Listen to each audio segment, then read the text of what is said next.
The Decision Reel is also brought to you by Newsly.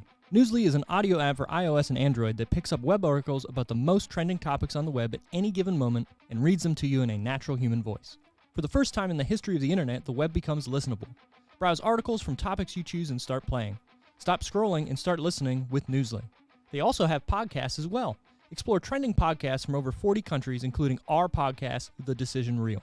Download and use Newsly for free now from www.newsly.me or from the link in the description of this episode and use the promo code REEL2021. That's REEL 2021 and receive a 1-month free premium subscription to Newsly.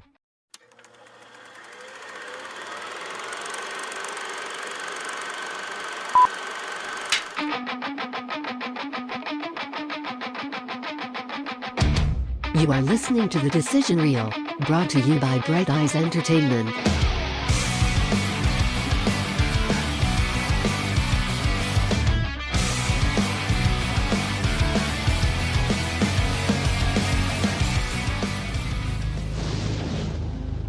There has been a destructive force unleashed on this town such as I have never seen.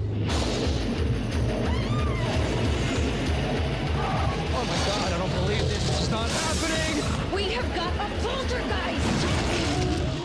Okay, well, folks, I can do a clearance, but it's not going to be cheap. Although I do offer a 6-month guarantee. That fellow takes us totally for granted. Hey, Stuart, in or out, huh? Frank Bannister had a remarkable ability Psychic investigator? to communicate with the dead. You can see spirits? Emanations are normally confined to the cemetery, You cannot push spirits around! although they do escape. And an uncanny knack We're gonna scare the living daylights out of your parents. for making a profit off the living. We're supposed to be his business partners. Everyone says that you're a fraud, but I've seen what you can do. Give it up, Frank. Death ain't no way to make a living. But now, some things put the fear of death in the living What is happening to me? and sent the dead running for their lives. I've seen a figure in a cape. That was the soul collector. When your number's up, that's it. Frank, we got problems. All these murders that have been going on in Fairwater, they're gonna pin them on you. From Universal Pictures and Robert Zemeckis You're next, pal. and acclaimed director Peter Jackson. We don't stop till the screaming starts, you dig? The Frighteners. This week on The Decision Reel, George is absent baking cakes. We are joined by my esteemed colleague's wife, Tiffany Miss Golsey, as we review 1996 classic Robert Zemeckis film, The Frighteners. Yeah, that was good. Yeah, thanks. I could do the old... Yeah, thanks. Bravo. At first, he sounded like Jerry Seinfeld. What's the deal?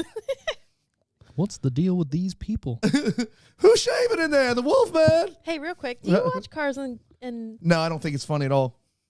really? With the comedians in cars having coffee? Yeah, Nah. I love that. I really show. It's not funny. It's just like you're hanging out watching them have a conversation. outside of like a podcast. Seinfeld, I don't like Seinfeld. Oh, I don't think he's that great. he ruined me. I mean, that's fine. I just me and Steve were even talking like the first few episodes of like the first season of Seinfeld, all they do is whine and talk all whiny. Yeah, so we're going to, I guess, review all the episodes of Seinfeld once, one by one, with not long episodes, maybe like a 20, 30-minute review of each. I'm not sure when that's going to happen. I guess we got to have a talk with George and figure that out. Right.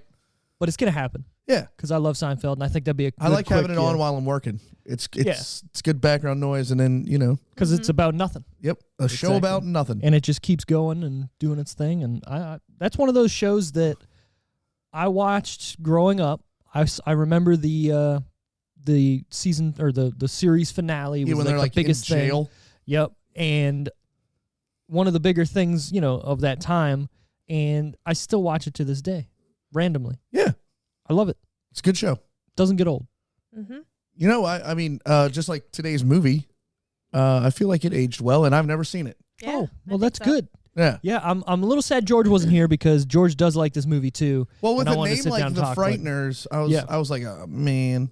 But then once y'all told me it was like Michael J. Fox, I was like, all right, I'm not going to get scared. It does seem, so when you hear the name, it's either like going to be really corny or like, oh shit, what are we getting into, right? And this movie, for whatever reason, just nobody knows about it. Yeah, I had never heard of it in my life. And Michael J. Fox was a huge star by then. But then again, outside of Arlie Ermey, he's really the only big star in the movie. So the other big star would be, what's his name? Jeffrey Combs, who plays Dammers. Because he was in Star Trek. And he was in full makeup in those things. Yeah, but he was also in Reanimator and a couple other horror movies in the 80s. I've got a bone to pick with that whole character in this movie. All right, we'll get to it. Yeah. We'll get to it. But this movie is... Actually, 2 bones. 2 bones. He's got 2. This movie is The Frighteners. You can watch this nowhere for free now, unless you own it. Yeah. But it is on Vudu, Amazon Prime, YouTube, Google Play, and Apple TV. Worth the rental fee. I think so. Yeah. This movie, for being mid-90s, I think all but one thing holds up, even practical or special effects. Yeah. And that's the end sequence when they're getting eaten up by the giant devil worm. That's just kind of looks super 90s. Cheesy, but whatever. But as far as all the other effects, the ghost effects and whatnot, it's not bad. No, it's held up pretty well. Yeah. And what I'm still trying to figure out why the movie was rated R. We'll get to that. Okay. There's some big fun facts. Other than the corpse sex. I like it when they don't move. Right. Which is funny. Dude, this movie is it a comedy? Is it a horror movie? It's a horror comedy for sure. Yeah, but it's not a goofy horror comedy, right? It's like a serious movie with comedy in it that's teeters. Yeah. Would you say it's like a dry comedy though? Because it's not a laugh. It's almost like a dark comedy for sure. Yeah. Like because if you look at Idle Hands, right, that movie is made to be a comedy, with horror or whatever in the background. This movie, to me, there's elements that are scary in this movie, like the whole first part of the movie where he is the cloaked whatever guy. That shit's scary. Right. He's flying over those rooftops, and the part where he fucking grabs that dude's heart through the mirror and everything in the bathroom. Yep. That's scary. Yeah. As a little kid, that fucking freaked me out. I mean, you were like, what, 8? 7? Well, I don't think I saw this movie when it first came out. Okay. I think it was maybe like 98, 99 when I don't even know, but I just know I've been a fan of this movie for a long time. I remember finding it on DVD, and it was the special edition one, and being so excited about it, and nobody knew what it was. I never knew about it till I got with you. Yeah. I feel like this movie was either filmed on the same set or the same town as Beetlejuice. No. It feels like it, though, doesn't it? Dude, like the windy roads, like the ultra green grass. Like, I was waiting for, like, if you threw the Beetlejuice theme song over this, it would have fit perfectly. Mm-hmm. God damn, you're right. I never even thought about it. It blew my mind. I was like, is this... and I feel like this movie is just like 2 small things away from being even a PG film. So I know where this was filmed, but now I'm kind of... Let me guess, this was filmed somewhere in Canada. No. We're going to get to where it's filmed because you'll never guess it. Yeah. Unless you know who Peter Jackson is and what he's made. Oh, never mind. I do know because it's Peter Jackson. Where do you think? New Zealand. Yeah. Mm-hmm. So and I don't even like Peter. I don't like the walking movies. Lord of the Walking. Here's the first movie. Dude, it's so good because it's true. I've never seen them. I'm not a big fairy and guy. Okay, so they're good movies, but this is where I draw the line. They are boring. Yes, there's some cool action and set people pieces. Dude, I have friends that love drawn out movies. Like I don't. My ADD sets in. I'm like, I need to be stimulated every 5 seconds. I need to be stimulated. Yeah, I need to chew some 5 gum while I'm watching the movie film. What did you say the other night? Something felt like we're not going to talk about that. Getting to the synopsis of this. Sure. Once an architect, Frank Bannister now passes himself off as an exorcist of evil spirits to bolster his facade. Wow, fakeade. Fuckade. Fuckade, that's the new one. to bolster his fuckade, his fakeade. He claims his special gift is the result of a car accident that killed his wife. Or is it facade? What did I say? Fakeade? Facade? I think it's facade. Yeah. Man, that looks like fakeade. Maybe you can say it both ways. Welcome to English. I don't know how to talk. Let's just start over. No. But what he does not count on is more people dying in the small town where he lives. As he tries to piece together the supernatural mystery of these killings, he falls in love with the wife of one of the victims and deals with a crazy FBI agent. Yeah. If you are still following along, I'm still trying to master the English language. Maybe this will help. That's not going to help anything. You look like you're struggling to open it. Yeah, I know, lady fingers. Sheesh. My finger went under the fucking Ow. fingernail. Yeah. So the premise of the movie is cool, and I get it, and they make it, easy to follow. Yeah, he got in a car accident. Now he talks to dead people. By the way, Chi McBride rules. I love him in everything he's ever done, including Hawaii Five-0. Which of one course is that? he's in there. Who The is black that? guy. Oh, The black yeah. ghost. Yeah, he's funny. I love Chi McBride. Cyrus. Yeah. It's not my fault I died in the 70s. Where's my box of cigars? You smoke it and blow it in my face. When he gets out of the back of the car for the first time, it is funny. Right. That whole sequence when they're going into the his house and it's like super unfinished and whatnot. And dude, that even is great writing there. Like you're showing this man that's just given up on life after his wife died. And then they show the backstory and he was, a little shitty. But then again, is that really the backstory? Because somebody else is telling it, right? Right. God, this movie is smarter than it needs to be. Yeah. I just have a couple bayoons to pick. Like when I see certain actors, I feel like I know who they wanted to get instead of them. I feel like I feel like I know who they wanted to cast in this movie and didn't get them. All right, let's hear it. Yeah, let's get to them bones. The main chick. Her name is Trini. I'm gonna fuck this up. Yeah, it's Alvarado. Tito, whatever. Trini Alvarado. She did great in this movie. I loved her in this movie, but I couldn't look at her and go, they wanted Julia Louis-Dreyfus. Or what's her face from Will and Grace almost too, like somebody like that. Yeah. Again, she does really good in this movie. Right. And what else has she been in? I don't know. Nothing. Other things. See. Tiffany's gonna look it up. But I feel like this movie, if it was a bigger hit, I think would have sent her off, and she should have been in bigger movies. Right. But I thought she was then you great. had Jeffrey Combs, who isn't a... Go ahead, Tiffany. Little Women in 94. that's a big Polly movie. in 98. I'm just naming a few. There's some on here. I just feel like, so Jeffrey Combs, or Combs, whatever you want to call him, an established actor, Star Trek and all that good stuff. But I feel like they got Jeffrey Combs and Peter Jackson went, hey, whatever you're doing in this movie, pretend you're Jim Carrey doing it. Okay. I feel like... I've never thought about that, but I can see exactly what you're saying. As soon as he got on screen and started with his dialogue, I was like, he's trying to be Jim Carrey. But that whole character... I don't hate it, though. I don't hate it either, but I hate the character because the character was a dead end. It absolutely brought nothing to the movie. It did not explain why he was he never really was he even an FBI agent? He was deep undercover, and that's why when he takes his shirt off later and his nipples are gone and he's got all those tattoos, right? Is because and all he the was cult in stuff, with Nazis and all that. But it doesn't explain why he was locking her up, why he was so. I think he was just going crazy at the end, and he literally brought nothing to the movie. There was nothing there. He's bringing the whole I've seen shit. I know stuff is you're doing this. But he wasn't and trying to bring justice to anything. No, you're right. It's weird. I feel like he wanted to kill Michael J. Fox at the end, which he was trying to do. Yes, he was. Instead of bring the justice. It's just so weird. Well, I guess you're right. I never really thought about it that way. I was like, okay, why is he here? To move the plot along. Well, no, he's got to have a full someone to go against. I feel right? like they could look the runtime a little long. I feel like they could have cut him out of the movie and saved a half hour.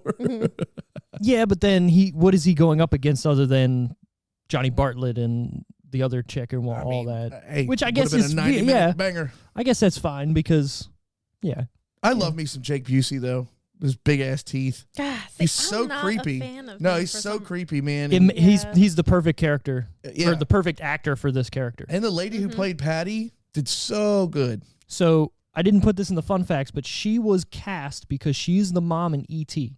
And the reason they did that was because at the time she was like, there's no way she would be bad, right? Right. So watching the movie through the first half, you're like, okay, she's getting haunted or whatever, right? Right. Because that's how they're setting it up. So you're never thinking to yourself like, wow, this lady's going to turn out to be the killer too. Right. But I also have a bone to pick with that in the beginning. Because are him are her and Jake Busey's character just like fucking around, having like rough sex in the beginning of the movie when he's trying to kill her? Like, I don't get it. Why does she have handprints around her neck? That's probably what it is. Are they having a weird I think they were dimensional? He was naughty haunting time? the house for the mom to be scared or whatever, so that they could call in other people to help them, so then they could try to get out. And they could have done a little bit of a better job explaining. I mean, I understand that they kill her, but like explaining that the mom was just trying to protect the daughter the whole time. Yeah, Like, but hid again, the you're supposed hid to the murder weapon, did all this, and right. You're supposed to think the mom is the bad one in the beginning too, right? And then you find out she was helping her along by doing all that stuff, Right. and yeah. But this was written by Fran Walsh and Peter Jackson. Fran is actually Peter's wife and has credits on most of his films. That's nice. That's kind of cool that they write movies together and do what they got to do. Yeah. And of course, directed by Peter Jackson. I just think it's so funny that Peter Jackson, like Lord of the Rings, Peter Jackson did this. Yeah. Before. Yeah. But I feel like I feel like Lord of the Rings had to be like in the works somewhere, or There's like, no way it wasn't. No way. those movies are so long and it took them like a decade to film all three of them. Like, yeah. Can I give a spoiler? Sure. The visual effects company that did this movie also went on to do the Lord of the Rings movie. And they won Academy Awards for So that that is his special effects company, Weta Digital. yeah. Which is one of the biggest special effects companies now in the world, and they're doing a lot of shit. Yeah, isn't that crazy? It went from the Frighteners to the Lord of the Rings. I got a fun fact for that later too. Fun Is fact. they had one computer, and for this movie they ended up buying like 20 or 30 of them because they needed it, and then that went on to work for Lord of the Rings. No shit. Yeah. Crazy. So this is starring obviously Michael J. Fox as Frank Bannister. Pre-shaky knees. You could kind of see some stuff going Really? on. Yeah. He said it started to come out on the last Back to the Future movie. That's so Wow, sad. way back then? He knew about it, but he was trying to not get anybody to know about it, and then it kind of just became a thing. I mean, maybe if you watch his jaw a little bit, he does kind of have like a little bit extra movement to me. Well, he's doing that head Twitchy. thing, Yeah, right? Yeah. Is he still alive? Oh Yeah. Okay.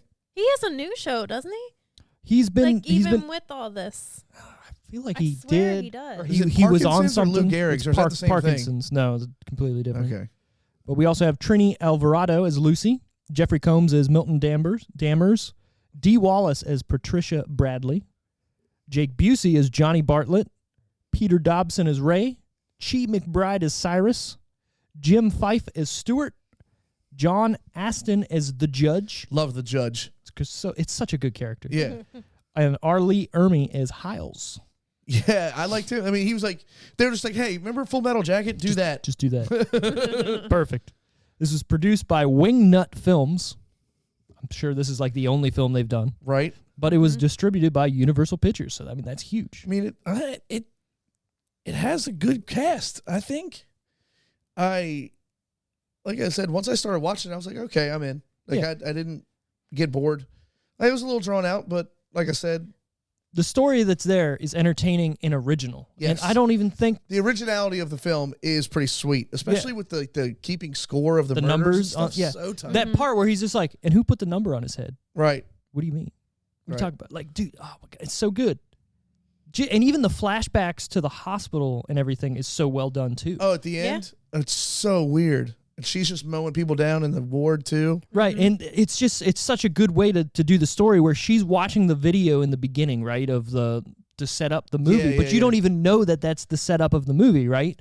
Like she's just watching a movie going, oh my God, this is a documentary about all these killers. Right. I'm in the same town now because we just moved here. Right. And then it turns out like, oh, that's the girl that I'm helping out.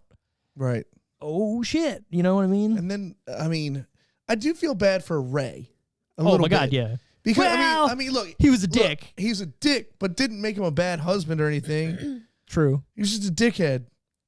But I mean, he did say some things, but I'm like, damn, he died early and like didn't really get a shot. But you can just tell, like, he's got the fucking whatever thing on his head after he got hit with the frying pan. There's shit's just flying around. Like, yeah, just fucking call the guy, whatever. Yeah, like, yeah, yeah. It's funny. And then the king is floating in the air. He's alive. Yeah. Who has porcelain Elvis statue? It's so stupid. This guy does for a reason, and I might get to it later. This was rated R for terror and violence. I don't see this being a rated R movie. Nor did anyone else. Then why is it rated R, Steve? All right, let me swap down to my fun facts, and I'll tell you why. I mean, we're there already. We're there. You know? Because I don't see it. I got a fun fact. Okay, let's hear yours first. Okay. So it was supposed to be kind of like from Tales from the Crypt. Mm-hmm. Yep. It was supposed to be a Tales from the Crypt movie. Like, it was going to be Tales from the Crypt presents The Frighteners. Oh, were they going to start like a Tales from the Crypt franchise? That would have worked better? Yeah. No. So no. as is. Yeah. Right. God, do you guys remember, like, I don't know. I had a TV in my room growing up, but like, you know, and like I would turn it on like late and like on Fox. It was on Fox. It was like midnight. It was Tales from the. You loved it. Oh my God, watching that. dude! Tales from the Crypt fucking guy scared me. Yeah, I there's used one to watch episode. it with my mom when I was younger. You guys are weird. There was one episode that still fucks me up to this day, and I remember it fucked me up because I went to my cousin's house to sleep over. Yeah. And they had this weird basement that was like set up to where be kind of unfinished, but it was an older house. Yeah. And it was an episode where I guess this guy wanted to play basketball or something, so he asked to be taller or some shit.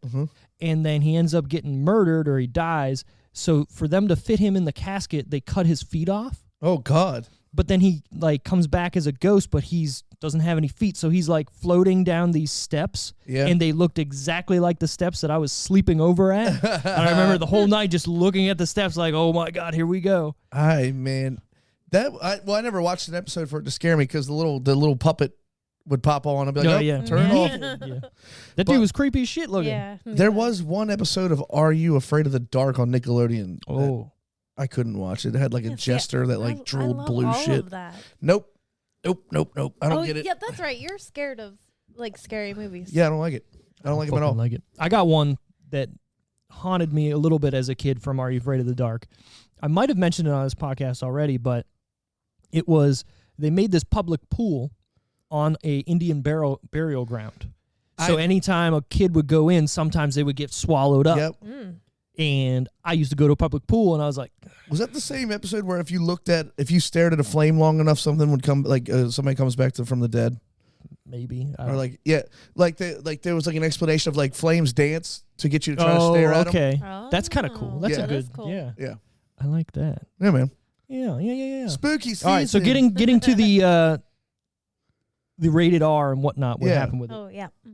So this film was originally made to be PG-13. However, the MPAA thought the film was too intense for the rating and gave it an R. No matter how much Peter Jackson would edit the movie to try to get the desired rating, the ratings board would keep it R, including citing some reasons like a door was shot by a gun too many times. Jackson, being angry that he toned himself down for nothing, changed a death scene in the movie to be more graphic in order to make the rating feel more deserving. It had to be the shotgun blast at the end. Yes, it was. Yeah. Got to blow his head off. I loved it. As soon as his head exploded, his ghost was like, what? Yeah. Perfect. Like, stupid look on his face and everything. That was funny. So the runtime on this guy is 110 minutes, and I will say, yeah, it is a little long in the tooth, but I mean, I like it. I don't think they're wasting much time. You know what I mean? I didn't grow up with this movie. I didn't know about it till what? How many years ago when you told me about it? It had to be when we first started dating because I throw things at people that I like. No, I feel like it's been within the last 6 years because we've been in this house 6 years. True. So you're saying I didn't force it on you right away? No. But when I watch it, I feel like it's a nostalgic movie. And I didn't even watch it when I was younger. But it's got that feeling to it because it's an older movie, right? Yeah, exactly. From the 90s, so... I'm sorry. What's so funny? Let's hear it. Remember where the fucking cop. I could not remember what I knew the cop from. The fat guy? Yes. He was Roger Podacter in Ace Ventura. Yes, he was. God. You what? I was like, he had this one line of Ace Ventura that kept playing over and over and over in my head, and I could not remember what it was from until right now. Sorry about that. My ADD kicked in. I was like, You're good. My ADD picked in. That's why Roger Podacter's dead. He found Captain Winky. By the way, Ace Ventura right now is free on Samsung TV, I think. Oh, nice. Yeah. Isn't it free everywhere? Mostly? No. It was on Netflix for a while, and then they took it off, and then probably that's somewhere not else. The one I care Have y'all gotten any further on Squid Game? No. Dude, it's so What did we fucking... watch? He said Two? he said the ending wasn't good. It's I so, heard a lot of people weren't happy. it's so Oh, no, fucking that's a different overrated. show. The whole show. Someone wasn't happy about that other show we're watching. Oh, the Midnight Mass. Yes, they weren't happy about the end of that. Did you watch that? No. No, I'm into I it. don't think you would like it. No, I probably just It's a little spooky. So I got into Squid Game because everybody was like, "Oh, it's ultra violent and this, that, and the other." I'm like, I watched the whole thing. It is violent, but people are like, "Oh, it's making people puke." It's I've seen worse on like cable television or YouTube. Yeah, fuck. Like ridiculousness shows grosser shit. Well, I can't watch that. What ridiculousness? I can't get into that. You can't watch people like getting nut shotted. That's I Rob. can all That's day. Rob, right? Yeah. I liked when he had his show. Yeah, like Robin Big and like Fantasy Factory and all that shit. That's the only show I watched was Robin Big. But then after that, I couldn't stand that chick that's on there. Yeah. Dolphin teeth or whatever. Like this is gonna sound so misogynistic, but when she doesn't speak, I mean, I could stare at her. Then she opens. She her has mouth her and be like, days on that show, like where she's like, where you're like, she just looks like a girl from the county, and then you're like, whoa, never mind. Never mind. I guess everyone has those days. Yeah, I mean, shit. I have days where I walk by the mirror and go, you should just jump off the balcony. And then I have days that I'm like, hey, all right, there's that guy. Look at this guy. Hey, like I said, we all have those days. Yeah. Speaking of, Anyways. this movie was released on July 19th, 1996. Which was stupid. Yeah. It's not a summer movie. No, that's like blockbuster season. Yeah. So let's put this movie that's definitely a Halloween movie in the middle of summer. I can't wait to hear what this opened up against.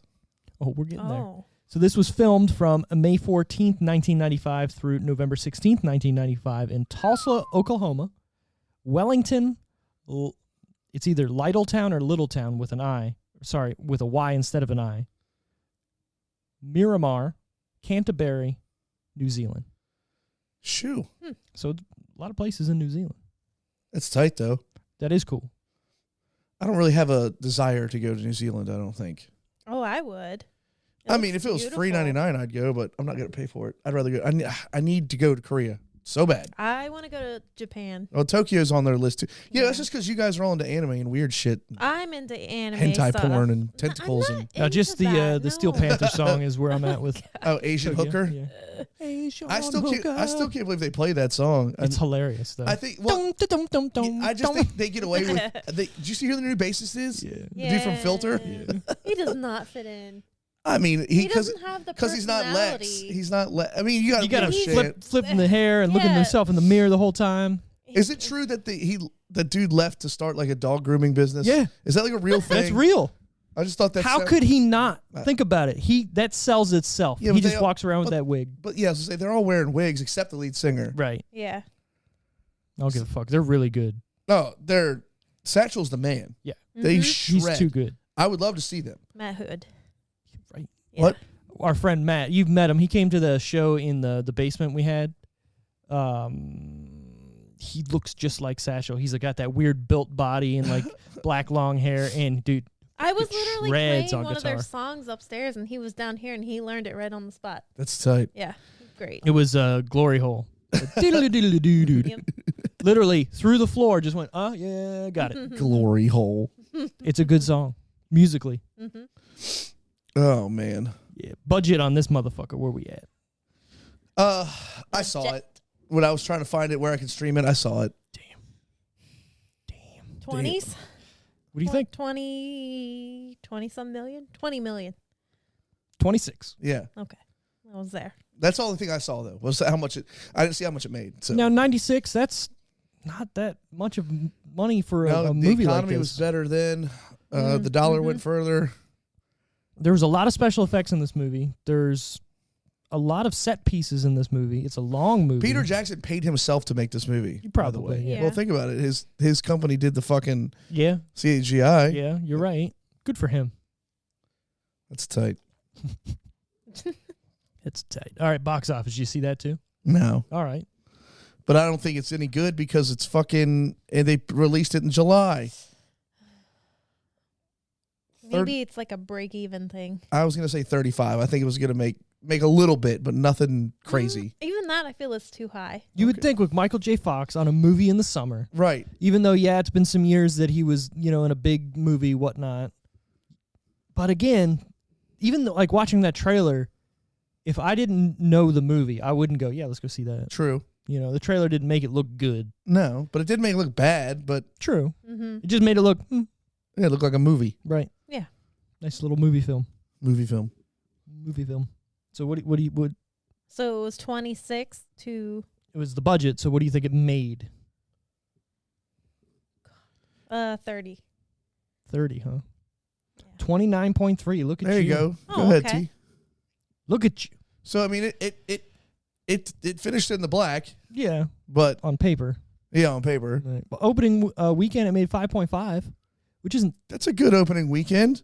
In the middle of July. Yeah. So, you want to hear what it was up against? Yeah, let's hear the top 10 on that. Top 10. The top 10. We got to get some buttons for like top 10. I know. Explosions and... Right. Explosions. Number 10, Eraser.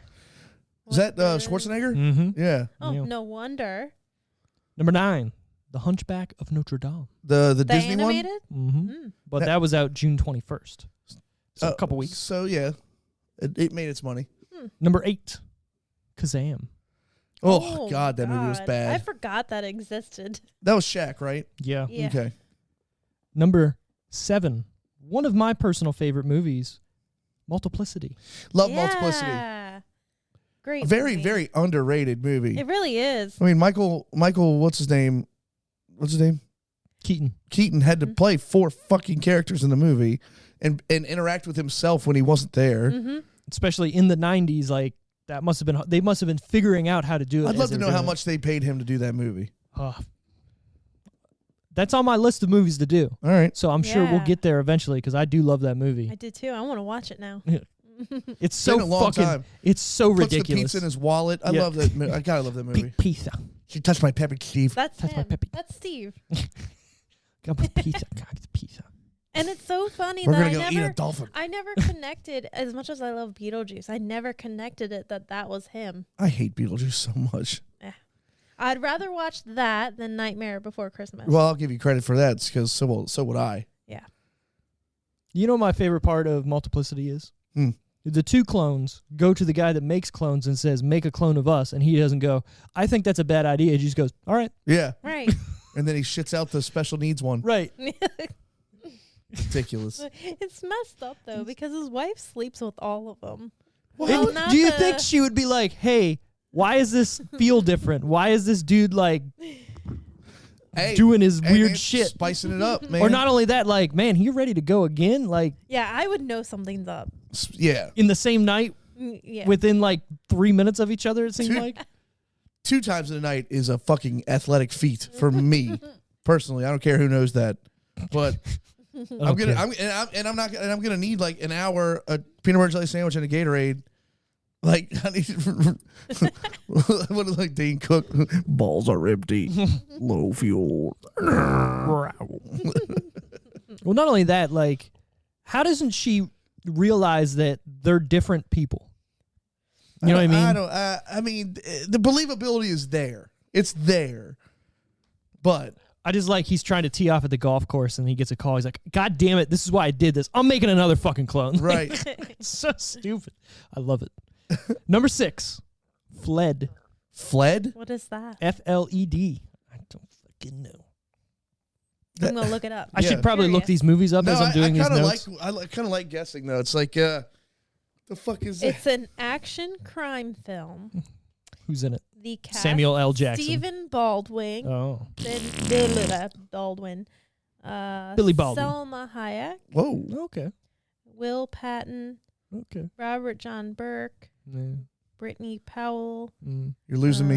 Yeah, I don't know any. RuPaul's in it. You better work, bitch. Wow. Stephen Baldwin. Stephen Baldwin's been in one good movie. That's it. Biodome. Yeah. That's it. No, that was Stephen. That is Stephen Baldwin. You're right. Yeah. He was also in Slapshot 2, which is not a good movie, but if you like hockey, watch that movie. I've never seen Slapshot 2. Have you seen Slapshot? I mean, come on. It's a coming of age tale. It's nothing like the first movie. The only thing that is the same is the Hanson brothers are in it. Yeah. And then it kind of goes off the rails. Oh, Gary Busey's in it. Of course he is. Why wouldn't he be? I know, right? You know what? What did we see that it was on? I put it in our queue the other day. Slapshot 2, remember? Was it on Peacock? Tubi or it was Peacock? It was on Peacock. Yeah. It's on the cock? It's on the cock. All right. Give it a watch. It is you're either gonna be like, this is the dumbest, awesomest thing I've ever seen, or man, I need to turn this off. Number 5, The Frighteners. All right. Opening weekend 5. Top 5 for this in a Halloween movie, basically in the middle of the summer. Sure. Yeah. Why not? Number 4, The Nutty Professor. Oh man, what a great movie that was. Hercules. That movie was quoted for 15 years. Yeah. Oh yeah. Oh my God, yeah. And you know what? Our parents and grandparents might still quote it. Who knows? You're right. You know what I mean? Like, yeah. I mean, God, when he is that Chappelle in the doing the stand up where he is it him? Is it? It might be. Dave Chappelle's in a lot of movies that flew under the radar that he was in for a long ass time. I don't realize. I didn't. I think it was Chappelle, but I could be wrong. I'm probably wrong. Like he's an Undercover Brother. He's in Blue Streak. He's in all these movies, and you're like, oh my God, watching him back, like fucking Chappelle's everywhere. Undercover Brother is also an underrated. Squirts the fucking hot sauce out of his watch onto the mayonnaise. He was in the first Nutty Professor. Well, shit. That is a good movie, dude. Undercover Brother. Mayonnaise sandwich. Because it's basically Austin Powers. No. Yeah, but for black people. Yeah. I don't know. I can't get into. Who was the main villain? The man. Yeah, but no, there was the white guy. Look it up, Tiffany. I know it's somebody famous. What was it? I'm sorry. Undercover Brother. Undercover Brother. Because I know, what's her face from Wild Thing? Denise Richards is in it. So what would you like to know? Who the main bad guy? The first white person to come up there? Who is it? Chris Kattan? Oh my God, it was Chris Kattan. Was it? Yeah. Oh God, Pamela, you're so hot. Neil Patrick Harris was in it. Yes, he's the guy who does the gadgets and shit for him. Yeah, he's like their Q. Yeah, but it's been so long since I've seen this, and I really don't care for this movie. I showed her that joke the other day. What's that? Oh, the Norm imagine Macdonald? if you will, where Norm Macdonald is. Jim Brewer was talking about how Norm was going to do the Twilight Zone sketch, and Chris Kattan was all like, "This is fucking stupid. What are you doing? Oh, Pamela, you're so hot." Like, yeah, read it right. What are you saying it like that for? Oh, Pamela, you're so fucking hot. Oh, Norm. Gosh. Imagine if you will, yeah. And then on the day, fucking imagine if you will. Right, turns it on and buries Chris Kattan. Yeah. Perfect. I need to find, because he said something was on YouTube where you could look it up in the video and you could see that he was like. Oh, laughing. we looked at it after after I showed him. We watched it. You could just see if they're just fucking busted out laughing. I saw a clip.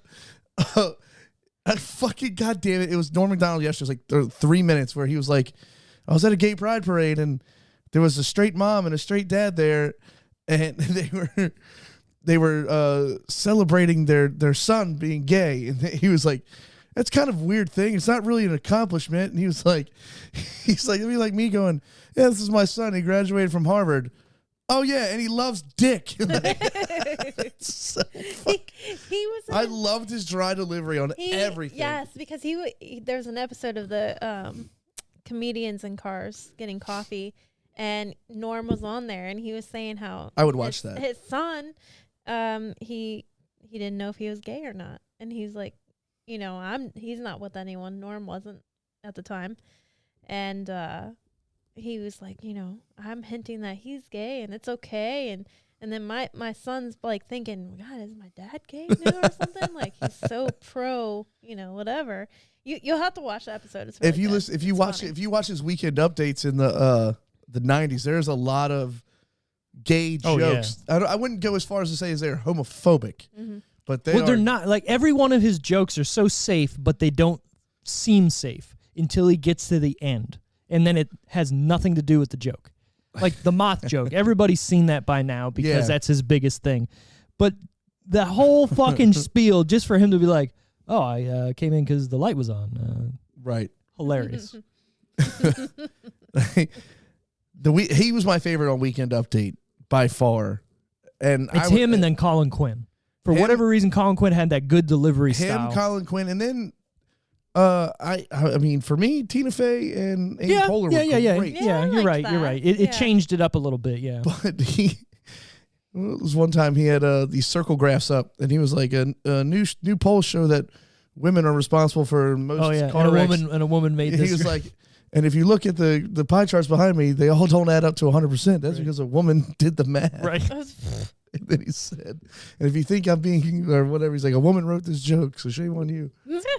Oh, it's so funny. I need to watch Dirty Work again just for him. Rip. You know what?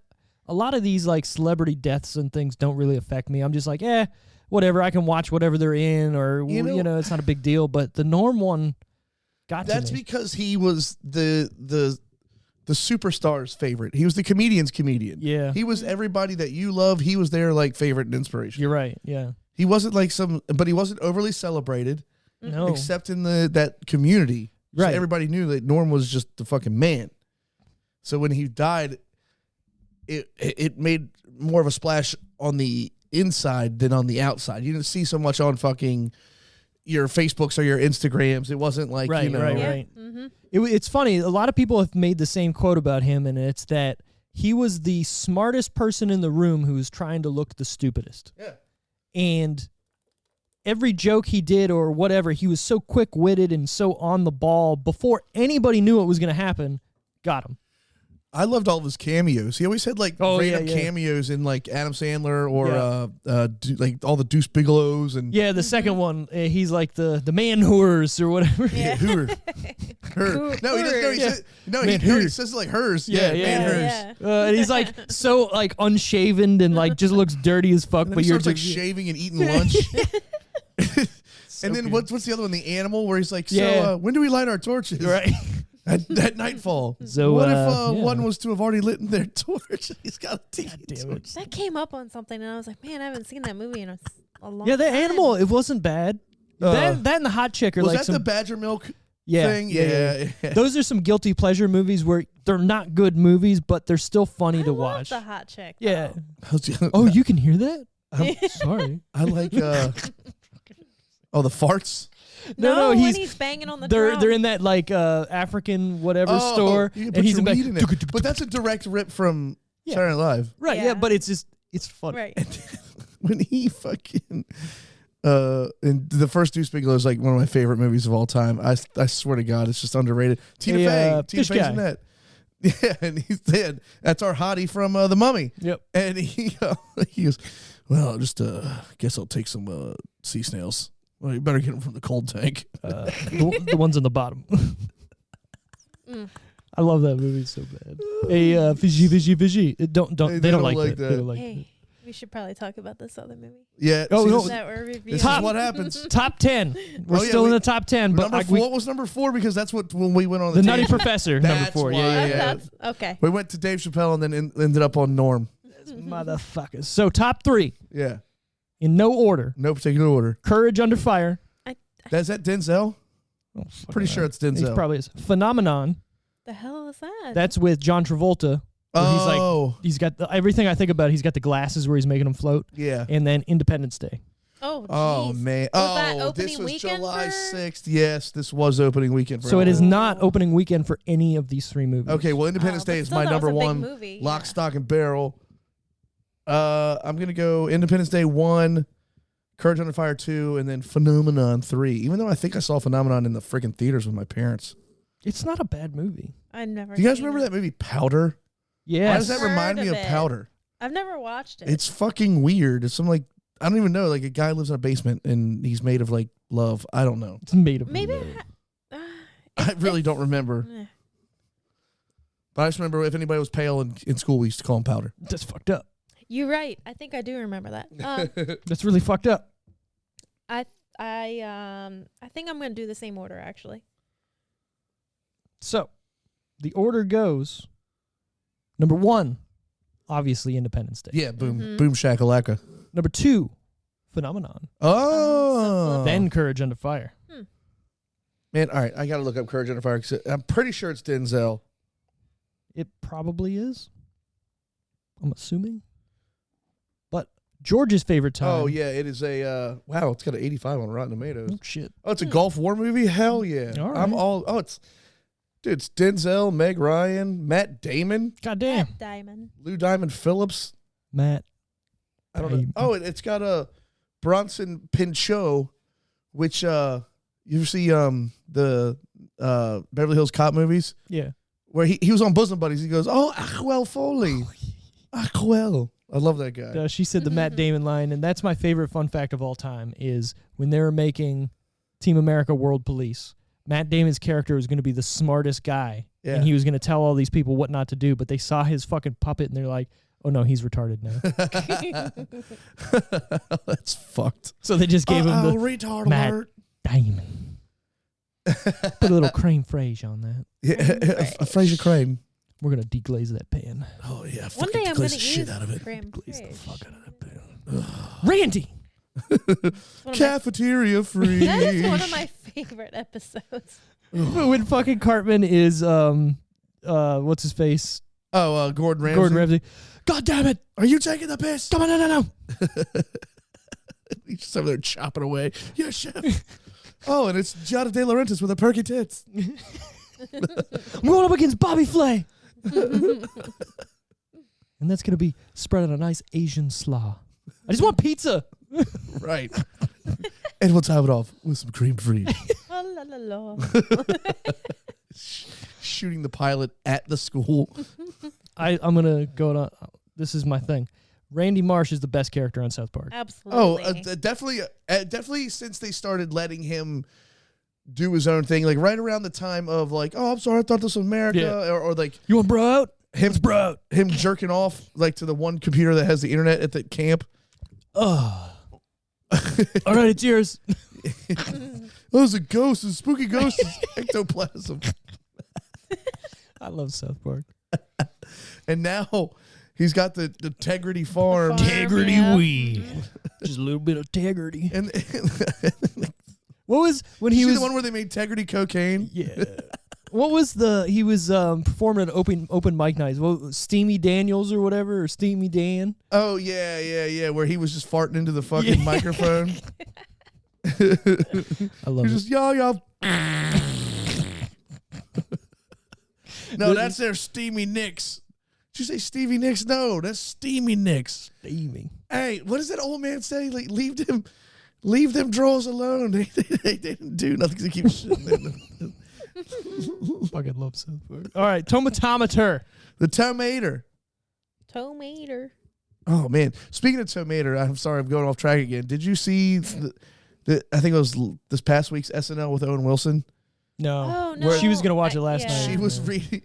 They had him come in and like do like blind reading for Cars 4, where they're like, there's like this movie's not done yet, but we're just gonna record some general stuff. And he's like, he starts off with like the normal like ka-chow and blah blah blah, and then it's like, don't worry about it. Age is just a number. Like all these random like words. Like, and he's like, wait a minute, what am I doing? Like I don't know if this is my character. And like That's funny. they have like a fake Larry the Cable Guy come in, and he's like, no, that's my sister. like all this shit's so funny. He's like getting super mad. We're going to have to watch it. Yeah, it's pretty good. So the tomatometer. Is Tomatometer. this out of 10? 100. Out of 100. That's No, yeah, IMDb's out of 10. Okay, that's okay. Got him.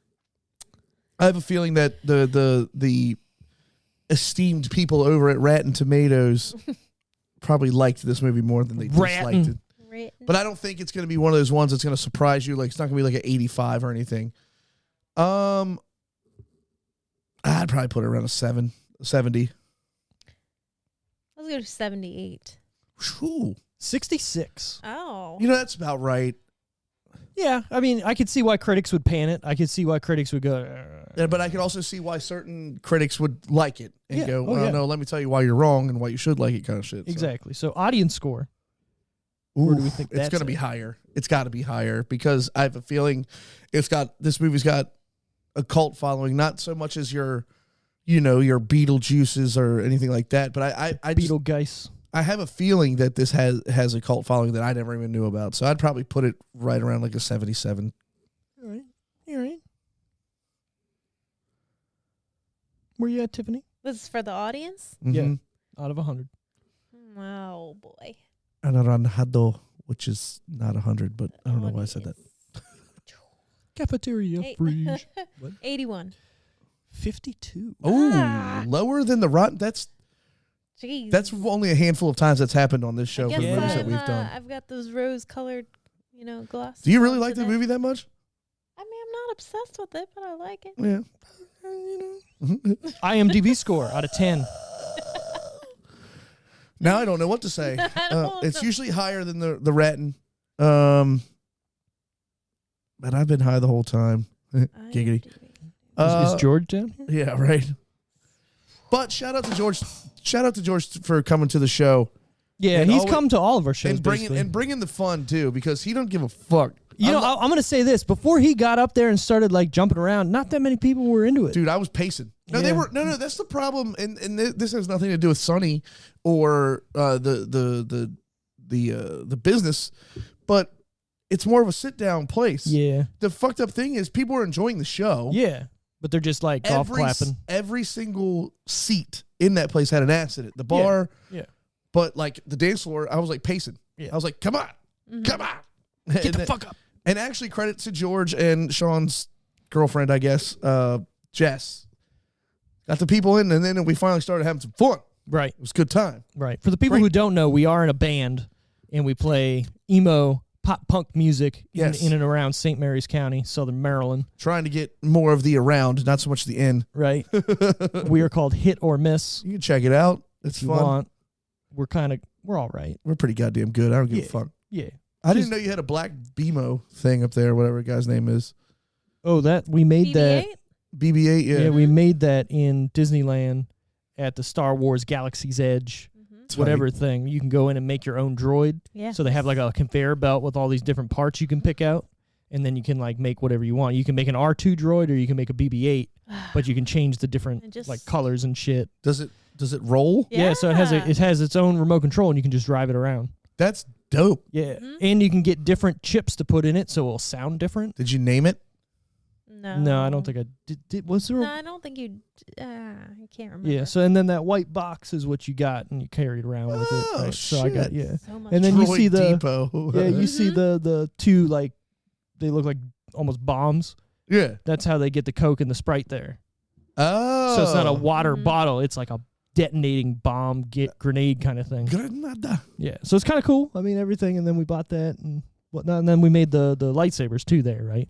No That's shit. like a nerding out over there. Oh, Yeah, so it much was fun. I just don't like Star Wars. even so. if you don't like Star Wars, just going there and being Oh, yeah. in the I'm not a big- atmosphere is crazy. I mean, I like Harry Potter more than I like Star Wars, but I wouldn't call myself a fanatic. But Sure. I'd go down there and fucking put on a cape and have a gay old time. Yeah, and the thing is, Food is good. I'm sure it better be. I'll say the difference between back in the day theme parks to now, they're making an atmosphere where you're walking in and you feel like you're in the area or in the on the planet or Right. in fucking Harry Potter You're world on or whatever. Tatooine. Exactly. Mhm. So it's crazy. Like you, especially in the Star Wars one, because being in Universal Studios and there's two places you can go to Harry Potter, you feel like you are like in an area. Right. But with the Galaxy's Edge, it's so open Yeah. that no matter where you look, you feel like you're on another planet. That's tight.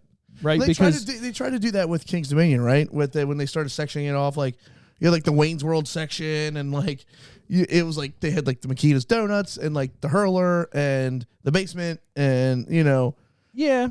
and then like they had like the Nickelodeon town. Like I get it, but it's but then again Disney World or whatever Universal makes King's Dominion look like the county fair. I get it, Right.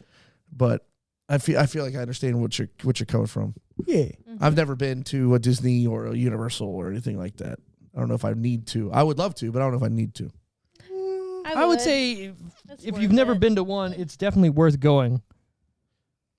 You know, like there's no reason to not go in your life. Understood. So Right. fan score on this movie. Oh yeah, the IMDb. IMDb. 7.5. Okay. Tiffany. IMDb is always higher. Oh, okay. Oh, jeez. Oh, jeez. I'll Cheese do and an rice. even 7. 7.1. Oh. Okay. Good job. Good job. And I think that's pretty good for this movie for it to be rated that high. I mean, a lot of our movies we do aren't even close to that. No.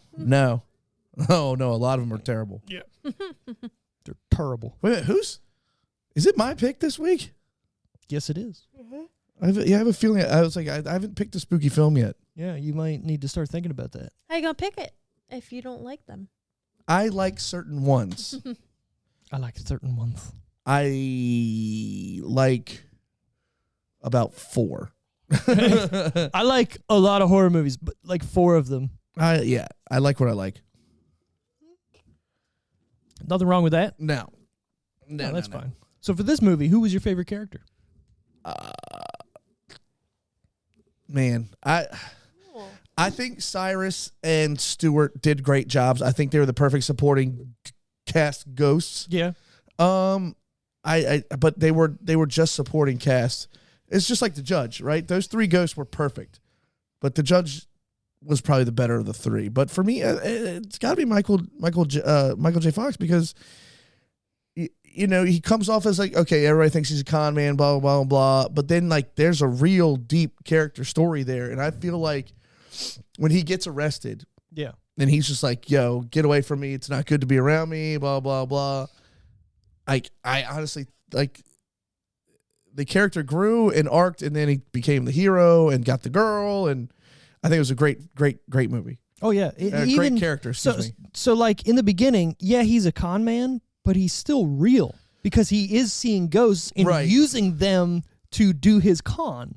So, like, is he just making ends meet because he's kind of like, just, fuck my life, you know, my wife's gone, I can't do anything, this is all I got.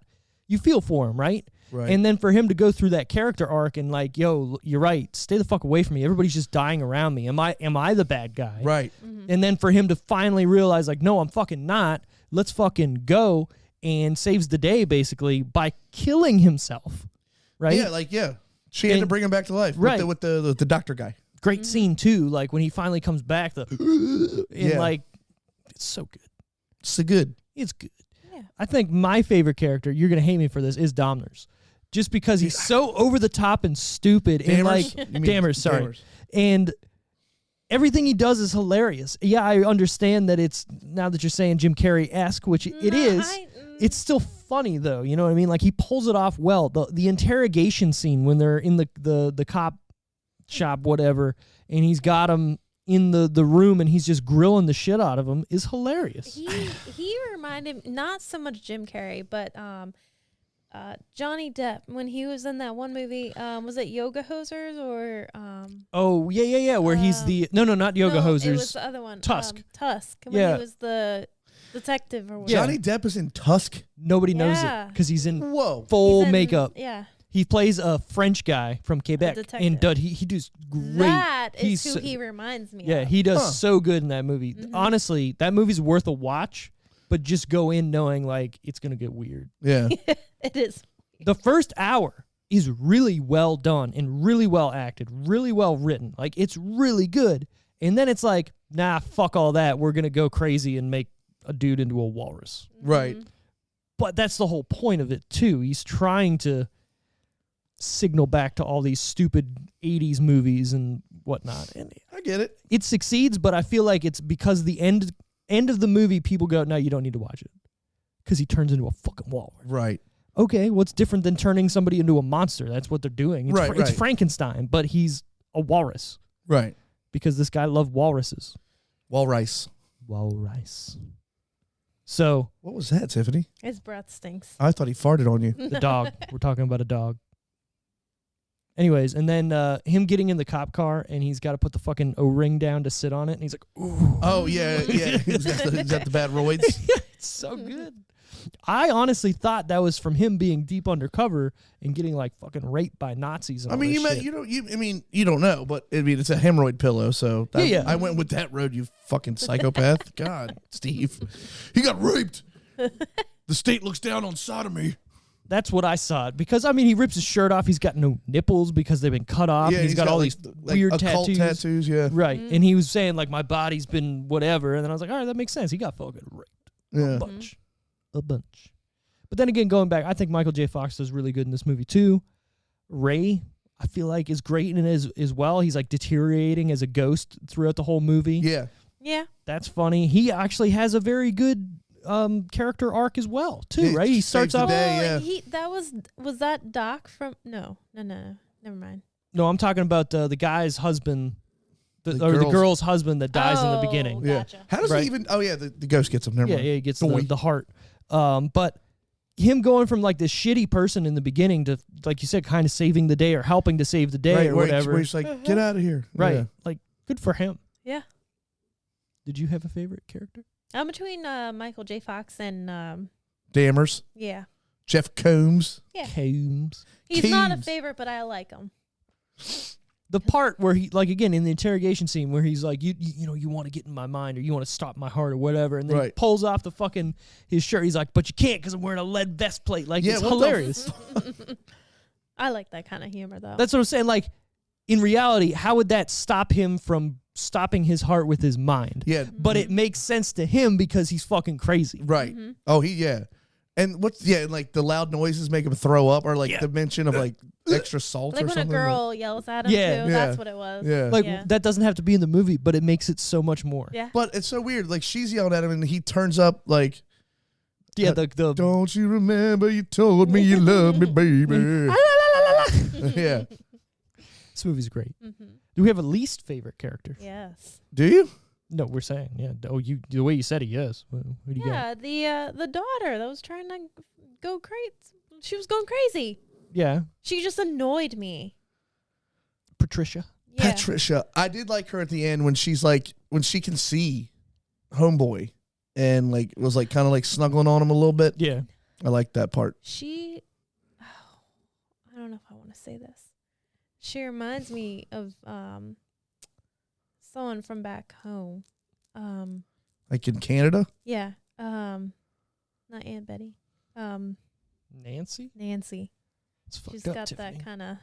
But she's not like certified. Well, she did have a nurse come. She's not certifiably crazy or schizophrenic in this movie. She is seeing a ghost, and she did kill all these people with this guy who's now back from hell, and she has his ashes, which they thought were someone else's ashes, right? Right. And they're doing all this stuff still, so she's not crazy. I mean, I don't know, she just annoyed she's crazy I in the know fact how the hell she ended up with homeboy's ashes after he got electrocuted. Didn't they explain? Oh, they explain it somehow like that she place, like, or whatever you want to call. Oh, the sanitarium. Right she there? broke in or something and stole them. Oh, okay. And and then the whole thing about her having Frank Bannister's not pocket knife, box cutter or whatever, and she's the one that carved the initials in her forehead, his wife and whatnot, and that's how she died. It's such a good movie. Everything's tied up. There's no loose ends. There's no plot holes. No, not at all, really. You know, like, yeah, you can sit there and watch the first half and be like, all right, where the fuck is this going? And then it goes in a completely different direction that you're not thinking it's going to go. You know who I don't like in this movie? The art lady. Reese Jones or whatever her name was, or something, Reese something, or the one that he's trying to protect punches her in the face and runs off with her. Oh, yeah. And then she dies anyway, and he's like, she still thinks he did it. Yeah. As she's flying up you stupid bitch, are you blind? Right. Yeah. You saw this. Did you not see all the wackiness at the museum? Like, what's wrong with you? Okay. Yeah. I'm going to take it back. That scene is fucking hilarious. Yes, it is. They're making that mummy fucking move. Yeah. And shit. And oh, my going, God. Oh, good shot. Great shot. Oh, got him. What does the guy say? Something about it? She was so young and beautiful. Right. So before we get to that, my least favorite character too was Patricia. I thought, albeit she's well acted, I just don't like that actress. And it like Same. every time I watch the movie, I'm like a little more. I'm like, I hate this person. Yeah. But is she doing it because, or does it make me hate her because she's performing it that way? And I hate that she's performing it that way. So it makes me hate the character on purpose, or do I just not like that? I don't know. Yeah, it's a good question, Steve. I have no idea. Well, yeah, you're not going to be in my head to know that. So Get out of my head. Get out. But yeah, so favorite part or scene? Honestly, for me, it's, man, I might change my favorite character to Jake Busey. He's great in this movie too, right? He's so creepball, even in the beginning. Yeah. Like when they just show him like getting arrested or whatever. But that when smile. they that when they're in the hospital and Michael J. Fox can see things as they're happening, dude, Jake Busey is terrifying. Yeah. He turns around when he's got I guess you're number one. Yeah. Like, dude. I guess you're number one. Come on, son. Put the gun down. Boom. It's so well done. God. And then when he's crawling under the beds and they're just like shooting them while he's underneath them and they're like literally bouncing, like that's terrifying. Yep. Mm-hmm. This movie shouldn't be that, like, having those scenes in it. Yeah, it's good. Yeah. What are you looking at me like that for, dog? He's cutting his eyes at you because he's Gunner. That's what he guess, does. Yeah. Tiffany, did you have a favorite part or scene? Jeez. I gotta remember. I don't know. So I like the first when he first goes into their house when they call them the first con job or whatever. Yeah, I mean, I like that part too. Right, and he pulls out the gun, and they're like, "Oh my god!" And he just starts squirting everything with holy water. Oh yeah. He's opening the holy cabinets. water. Yeah, right. yeah. Get the fridge. Yep. Oh yeah, he's like, you guys, because he's like, did the toilet seat flip up and down? Yeah, and there was the another table spin in a Yeah. counterclockwise direction. Right. And then he gets on him because it didn't happen. Right. On the He's like, ghost. hey, I threw my back out making that Right. bed levitate. It's so funny. Yeah, that is a good scene. I always thought when I watched that underneath the bed, I was like, oh, I can see how they're levitating it. There's something under the bed. That was like their fucking not the Stairmaster, but their workout equipment. Yeah. Because he had like a row machine. Yeah. And he's always doing air squats. Right. My fat ass needs to do something. Some kind of squatting. But then he like brings out that fucking giant toaster or whatever the hell it is. And then yeah, like I want to know what that machine actually makes. And like he's like, oh, here you go. Here's your Right. ecto, and like throws it down the thing and then turns on the disposal. And yeah. And if you think about it, wouldn't that just let them loose? They're already like they're dead. Yeah. You can't destroy it with a freaking garbage disposal. But whatever. Yeah. It's funny. I want to know what that thing shit out in that little pre-wrapped bag. Ding. It's awesome. It really is. And then, hey, who put the number on that guy's forehead? Like, right. Yeah. So good touch. What's with the number? What are you talking about? Get the fuck out of here. Right. No, it was great. I thought the character design too of Johnny Bartlett when he's the whatever you want to call it, Reaper. Yeah. Oh, amazing. yeah. And like when they put the sickle to Michael J. Fox's throat, it was actually cutting him a little bit. Yeah. And It's that, awesome. yeah, even that chase scene was great. Yeah. He's in that shitty car and they're going around those winding turns and everything. Shitty Volvo. God, you're right though with about it looking like back Beetlejuice, because even just that car looks like it should be in Beetlejuice. Right, and the windy ass road. Yeah, yeah. And the whole time when they were driving, all I could hear was dun, dun, dun, dun, dun, dun. Beetlejuice. The bathroom scene I thought is amazing too, because he's out to dinner and with her and he's there. Right. But then he gets pissed off and leaves. Oh no, he doesn't. He fakes that he leaves. That's right. Because about the money, and he's like, shit, I fucking spent it all or whatever. Yeah, I blew it on a bad investment. Right. And then, he goes, it's funny because wherever Michael J. Fox goes, this fucking thing is killing people. Is it on purpose or can he not get away from it? I don't know. Or is it just the plot of the movie? But yeah, him going into that bathroom and he sees the fucking guy and the guy kind of looks at him like, whatever. Right. And then just fucking sticks out of the mirror and just grabs him. And that looked good too. It did. It's one thing to make him come out of a wall that's not reflective, but a reflective mirror is pretty tight. Mm-hmm. And it was just like rippling out and shit. Pretty good. Pretty good. The whole beginning too, when he's crawling through the walls and shit, and he's in the oh no, that was in the end. He was in the carpet.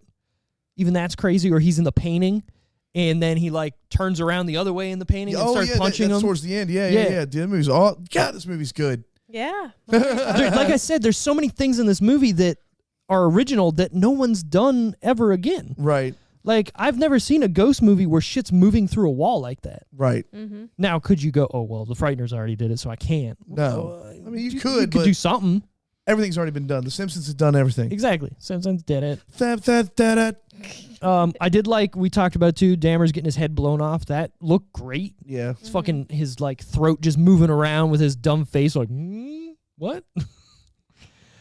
Ray's funeral scene as well is amazing, where he's just like, at least drive me to my fucking funeral. Right, yeah, so I don't miss my funeral. And then he gets there, and then he sees himself, and he jump, or does he push him in the hole, or does he jump? He falls in the hole. Yeah. And then he's like looking at himself in the coffin, like, dude, that is in itself kind of scary and freaky to think about too. Yeah, he handled his death pretty well. Yeah. And then Michael J. Fox is helping him out of the grave, and then they're looking at him like, what the fuck is he doing? Yeah, the cop looks at him. God damn it, I love this movie. Were we entertained? Very much so. Yeah, like there's not like, I know you said that you kind of watched it and you were fading out and you. Well, that's because I didn't sleep last night. Yeah. So once I took a nap, I was back in it to win it. Back in it, but I didn't want to. I wanted to give it it's my full attention. So right. And what I was gonna say with this is like, you turn this movie on, you're watching it, you're in it. You can't look away. I've seen this movie a handful of times. Yeah. Mm-hmm. I'll watch it again tonight, and I'll be in it. You know what I mean? I'm finding new things that I didn't notice before or whatever. That's always fun with any movie, though. Yeah. Oh, sorry, Gunner. I didn't mean to kick you, you little shithead. You son of a could bitch. see his eyeballs. You did that. That dog is scared of its own shadow. He's scared of the water dish when he's drinking out of it. But he likes that water fountain one. It makes no sense. No, it makes perfect sense. When he's drinking it, it splashes back on his face. His eyes are so big. Sorry, buddy. I didn't mean to do it. I fucking hate you even more. Trudy is afraid of anything with a diesel engine. Because the trash trucks. Oh my God, the trash truck. Get out of here. Hates it. Fuck yeah. Would we recommend this to our mothers? Nah, my mom ain't gonna watch this movie. Even though it's good, I don't see her watching it. I'd recommend it to my mother-in-law. Oh, which is my mom. They watch every movie we do anyway, don't they? Pretty much. Yeah. Mom, mommy, mama. Mom. What? Hi. Yeah, I'd recommend it to my mom too. I'm pretty sure she's already seen this. There's no way she hasn't if I've watched it numerous times at her house when I lived there. I'm sure Davey's seen this movie. Oh yeah. Yeah, my mom hasn't seen this. That I've voluptuous asked her. hair. The voluptuous. Vinny, did you hear what Vinny named it? Because I keep calling it Kentucky Waterfall. Yeah, what did he say? He called it the Saskatoon Slide. Yeah. Dude, that is the best name for a mullet on the planet. The Saskatoon Slider. Yeah, that might be better. Look at that Saskatoon Slider over there. He's gonna listen to this and now name it that. Well, he said it over the mic. On Saturday night. We were going. I think I called it the Moose Jaw something and Moose Jaw mullet and Regina something. Like we were just making everything up. It was funny. Yeah, because we were like, we said something about Quebec, and your dad went, "I'm from Quebec." I went, "All right, never mind." Lies. Yeah, he's not. No, he said I'm not from Quebec. We were talking about. Oh, okay. What were we? Something. I was like, no, they're from Quebec, and then you said it, and he's like, I'm not fucking from Quebec. Tabernacle. Oh, Gunner. Hey. Oh, he heard it. The fun facts of the fucking week. God, dogs have too sensitive a hearing. I heard all of it. The look he gave you, like, what the hell, man? Gunner, you have the tiniest peener ever. You're a little tiny wiener. Michael J. Fox repeatedly blew his lines by calling the judge Doc, the name of Christopher Lloyd's character in the Back to the Future trilogy. That is great. Yeah, I read that. That is hilarious. Come on, Doc, we gotta gotta go. It was during filming this on location in New Zealand that Michael J. Fox made up his mind that he'd had enough of being away from his family making movies and decided to head back to the small screen and star in the new sitcom Spin City. Dude, Spin City made him so much money. And you know what? That show was really good. Oh, it's me and my parents watched Spin City. So that turned out to be his last leading role in a film. Really? Mm-hmm. When did Back to the Future come out? Those were all in the 80s. 85, okay. 80. So what year was the last movie? 89. The last movie he was in. What year? Oh, this is his last starring role. Hey, I'm sure he's popped up here and there. Yeah, he's been in some movies here and there. Yeah. No actor other than Michael J. Fox was considered for the role of Frank Bannister. Peter Jackson and Fran Walsh were having a meeting with Robert Zemeckis about the film, and his name came up. Jackson liked the idea and sent the script to Fox. That's what's up. Yeah, I mean, how cool would that be for like, yo, we're going to write this part for feeling. you. This is only for you. Take it. We've talked about a couple of movies where they've gone, this was, I think it might have been... Smoking Ace is one of them? Smoking Aces might have been one of them. Yeah. Or what's that Jim Carrey movie we watched? Liar, Liar. No. Yeah, the good one. Eternal Sunshine. Eternal Sunshine. Wasn't that written for him? Wasn't that the guy with... I believe so. That's Jim Carrey. I believe so, yeah. Stop staring at me, dude. You want to wrestle? You want to wrestle? You want to go outside? You want to go potty? Oh, yeah, you do. Ooh. Michael J. Fox performed many of his own stunts in the film. Ironically, he broke his foot by a simple fall while filming in the forest at night. Peter Jackson said Fox's injury was actually a blessing in disguise because it allowed him to work on the script some more and edit some of the film's scenes while Fox recovered for a week. Well, good for old Petey Jack. I guess, right? Yeah. Charles Starkweather, the real-life serial killer referenced in the movie, killed 11 people and 2 dogs. Motherfucker. During nearly a 2-month killing spree. His 14-year-old girlfriend, Carol Fugatti, accompanied him for and participated in most of the killings. He was caught, tried, convicted, and executed by electric chair in a 17-month span. Fugatti was sentenced to life in prison but was paroled after serving 17 years. Huh. So, kind of parallel. I wonder if she's still alive. I don't know. Look it up. It's Caril. Is that Caril? Caril? Carl. Caril? Carl. Fugatti. Fugate. Fugatu. Or Fugatti. I don't know. Danny Elfman was so impressed with Peter Jackson's previous movie, Heavenly Creatures in 1994, that he offered to do the score for one of Jackson's next movies and agreed to do this movie without even knowing what it was about. So that's I think you get a little bit of that Beetlejuice vibe from that too. For sure. Yeah. Yeah, I mean, the music definitely puts you in the place of feeling like this is the same thing. I know I keep mentioning it, but goddamn it, just the whole movie reminded me of it. I've never thought about that, but you're right. They're not, the movies are not similar except some of the exterior shots to me. Yeah, even the funeral scene where they're like looking down at it. Yeah. It does seem, very Beetlegeist. I'm astute like that. Astute. When Fran Walsh and Peter Jackson were writing the part of drill sergeant in the graveyard, they wrote the part as a spoof of R. Lee Ermey's character in Full Metal Jacket, with the intention of getting an actor in New Zealand for the role. But they didn't feel like the actors who auditioned were right and finally ended up approaching Ermey himself. I wonder what the R in R. Lee Ermey stands for. Robert. It's probably, you know what? I bet you it is Robert Lee, and I bet you he changed it to R so it wouldn't sound racist. Yeah. Yep, figured that out. So Tiffaney brought this one up. It was originally planned as a Tales from the Crypt feature, but executive producer Robert Zemeckis liked the script so much, he decided it should stand on its own and not be part of a series. And I agree with that. Mm-hmm. Now, do you think it would have hurt it or helped it? I think it would have hurt it. I think it would have too. It's like all those shitty National Lampoon movies they made, or all the movies they made under the American Pie moniker. It doesn't stand on its own. It has to be associated with that. See, look, I don't like either one of those. What? National Lampoon movies. That's what I'm saying. It would have made it. It would have made it campy like that. Yeah, I don't. You don't like Van Wilder? No. Oh, come on now. I love Van Wilder. Mm-mm. The whole soundtrack is just the first CD to like Sugarcoat. Your last podcast, or maybe it was the one before it. Like all the movie. American Pies? Yeah. You don't like those? I'm not into those. Mm-mm.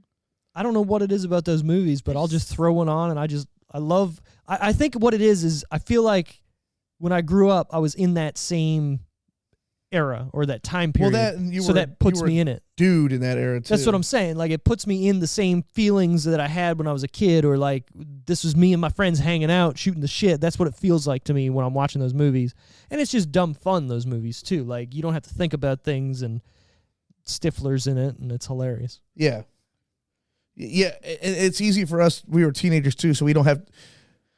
Thank God we didn't have to think about it through today's lenses with all is somebody gonna be pissed or not? That somebody said there was like a set of titties on the screen, or it was not only that, somebody said something was gay, or anything you do is videotaped. Right. Right. Not saying we're doing such bad things, but like just for embarrassment's sake. Right. You do something like, oh my God, look what this motherfucker did over the weekend at school on Monday. Like. Right. Yeah. Gay. God, being a kid right now sucks. Must suck, yeah. Rip. Peter Jackson loved Jeffrey Combs' work on the Reanimator movies so much that he asked him to be movies so much that he asked casting director Victoria Burrows to find out whether Combs was still available and working, since he was so unsure. Fortunately, Combs was available and signed up. He also wore black contact lenses for the entire movie. You can tell, and when some of the close-ups you can see him. Which is weird though. Like, why? To add to the mysteriousness of his character? Yeah, because it shows the maybe a little bit of craziness, and also his haircut, the dark clothing that he wore. I mean, he looked just like Hitler. He could, if he just had the little stash. Dude, it was Hitler and Jim Carrey had a baby. I'm telling you. What a movie that could be. Hitler Carrey. Hit Carrey. Or just watch Jojo Rabbit. Man, I still want to see that. I've seen I love that movie. I wanted to see it in theaters, but it was not around. The closest one was like Alexandria, and I'm not driving there for a movie. I've seen some people review that because I've been, podcast searching for other podcasts and whatnot, and I've seen some reviews of that, and people like take it the wrong way, and they think it's supposed to be like this all-out comedy movie, and they go, "What the fuck am I watching? This is stupid and boring." It's like, what? Well, what were you expecting? Taika Waititi. Is one of my favorites, so I like anything with him. Yeah, like that movie is genius through and through, and has a great story and pulls at your heartstrings a little bit at the end. It doesn't. It's not like it's saying that what happened was okay. Right. By any means. No, it's literally making fun making fun of Hitler through a boy's eyes and making him so over the top. But again, it's okay because this is what this little boy thinks Hitler is, because he's like his imaginary friend. So in 70 years, they could literally make a sequel, and I'm not calling out people for being, but so imagine right now you have a 5-year-old and you are an ultra right-wing conservative, because that's what the Nazi, Yeah, yep. And you could have a fucking Jojo Rabbit Trump. And you're right. Yep. And if your parents were like in the 30s and big Nazi supporters, which let's face it, most of Germany was, right? They supported their leadership or their country, and for 4 years we had that here. They could make the same movie. Yeah, you're right. A little kid would be like, "Oh my God, this guy rules." I think Jojo Rabbit does a really good thing because they show somewhat of the other side of people who were living in Germany, that you had to obey by this, or else they fucking killed you. Right. Well, that's what I was gonna we say, can't really have that today, but right. Yeah. But what I'm saying is, like, it shows that kind of thing that's not in movies or documented well about these people who are just going through their daily motions because you fucking have to. You have to be part of the Nazism or whatever. And but on the other hand, you still see like videos like, oh, grandma just turned 90 and she takes a big sip of beer and goes Heil Hitler first, right? And pounds of beer. Oh yeah, there's always going to be those people, right? The red hats. Grandma, no. Are we the baddies? Director Peter Jackson and executive producer Robert Zemeckis unsuccessfully campaigned to have the film released in October 1996 for Halloween weekend. Then why the fuck did Touchstone screw that up so bad? Universal. My the bad. Studio, however, sorry, Touchstone, I recant, wanted it for a summer release. The move ultimately backfired as it didn't do well in the gross earnings. So I'm blaming Universal Studios for basically saying, no, this needs to be a summer blockbuster because, it's not a Halloween movie at all. No, not at all. There's the Grim Reaper isn't spooky. Speaking of, they just dropped images for the new Scream movie, releasing January 14th, 2022. Why would you make it come out then? I don't fucking know. That's so stupid. January the movies only are thing, stupid. Oh, I think I know what I'm picking. The only thing why I think they're doing that, the newest Halloween movie is coming out like next week. The 15th, it's this week. Or this week. Yeah. So they probably went, all right, we need a space. Fuck that. Release them the same time. People are going to see like both of them. And I want to see this the new Halloween. Oh, I'm going to see it too. Yeah. It's coming out on HBO Max. I mean, Peacock. It's coming on the cock. It's on the cock. I'll probably go to the theater. I'm thinking about it too, just because that type of movie. I haven't been since the Jason Statham film. Okay, yeah. I mean, I'd go to the theater that serves you food and. We need an Alamo cinema down here so bad. If you want to wait for the Halloween movie, when we go to the cabin, we can stop somewhere and go. Isn't there an Alamo close or something? We could look into that. Yeah, we can look into it. But then again, it'll still be in. Yeah, so you're kind of giving that movie credit. It's 3 weeks after. No, it might not be there. No, that movie will still be there. So I already talked about the PG-13, whatever, and we kind of talked about Weta Digital, but I'll go over it anyways. Weta Digital, Peter Jackson's visual effects company, had to expand their capacity from 1 to 35 computers in order to meet the visual effects demands for this movie.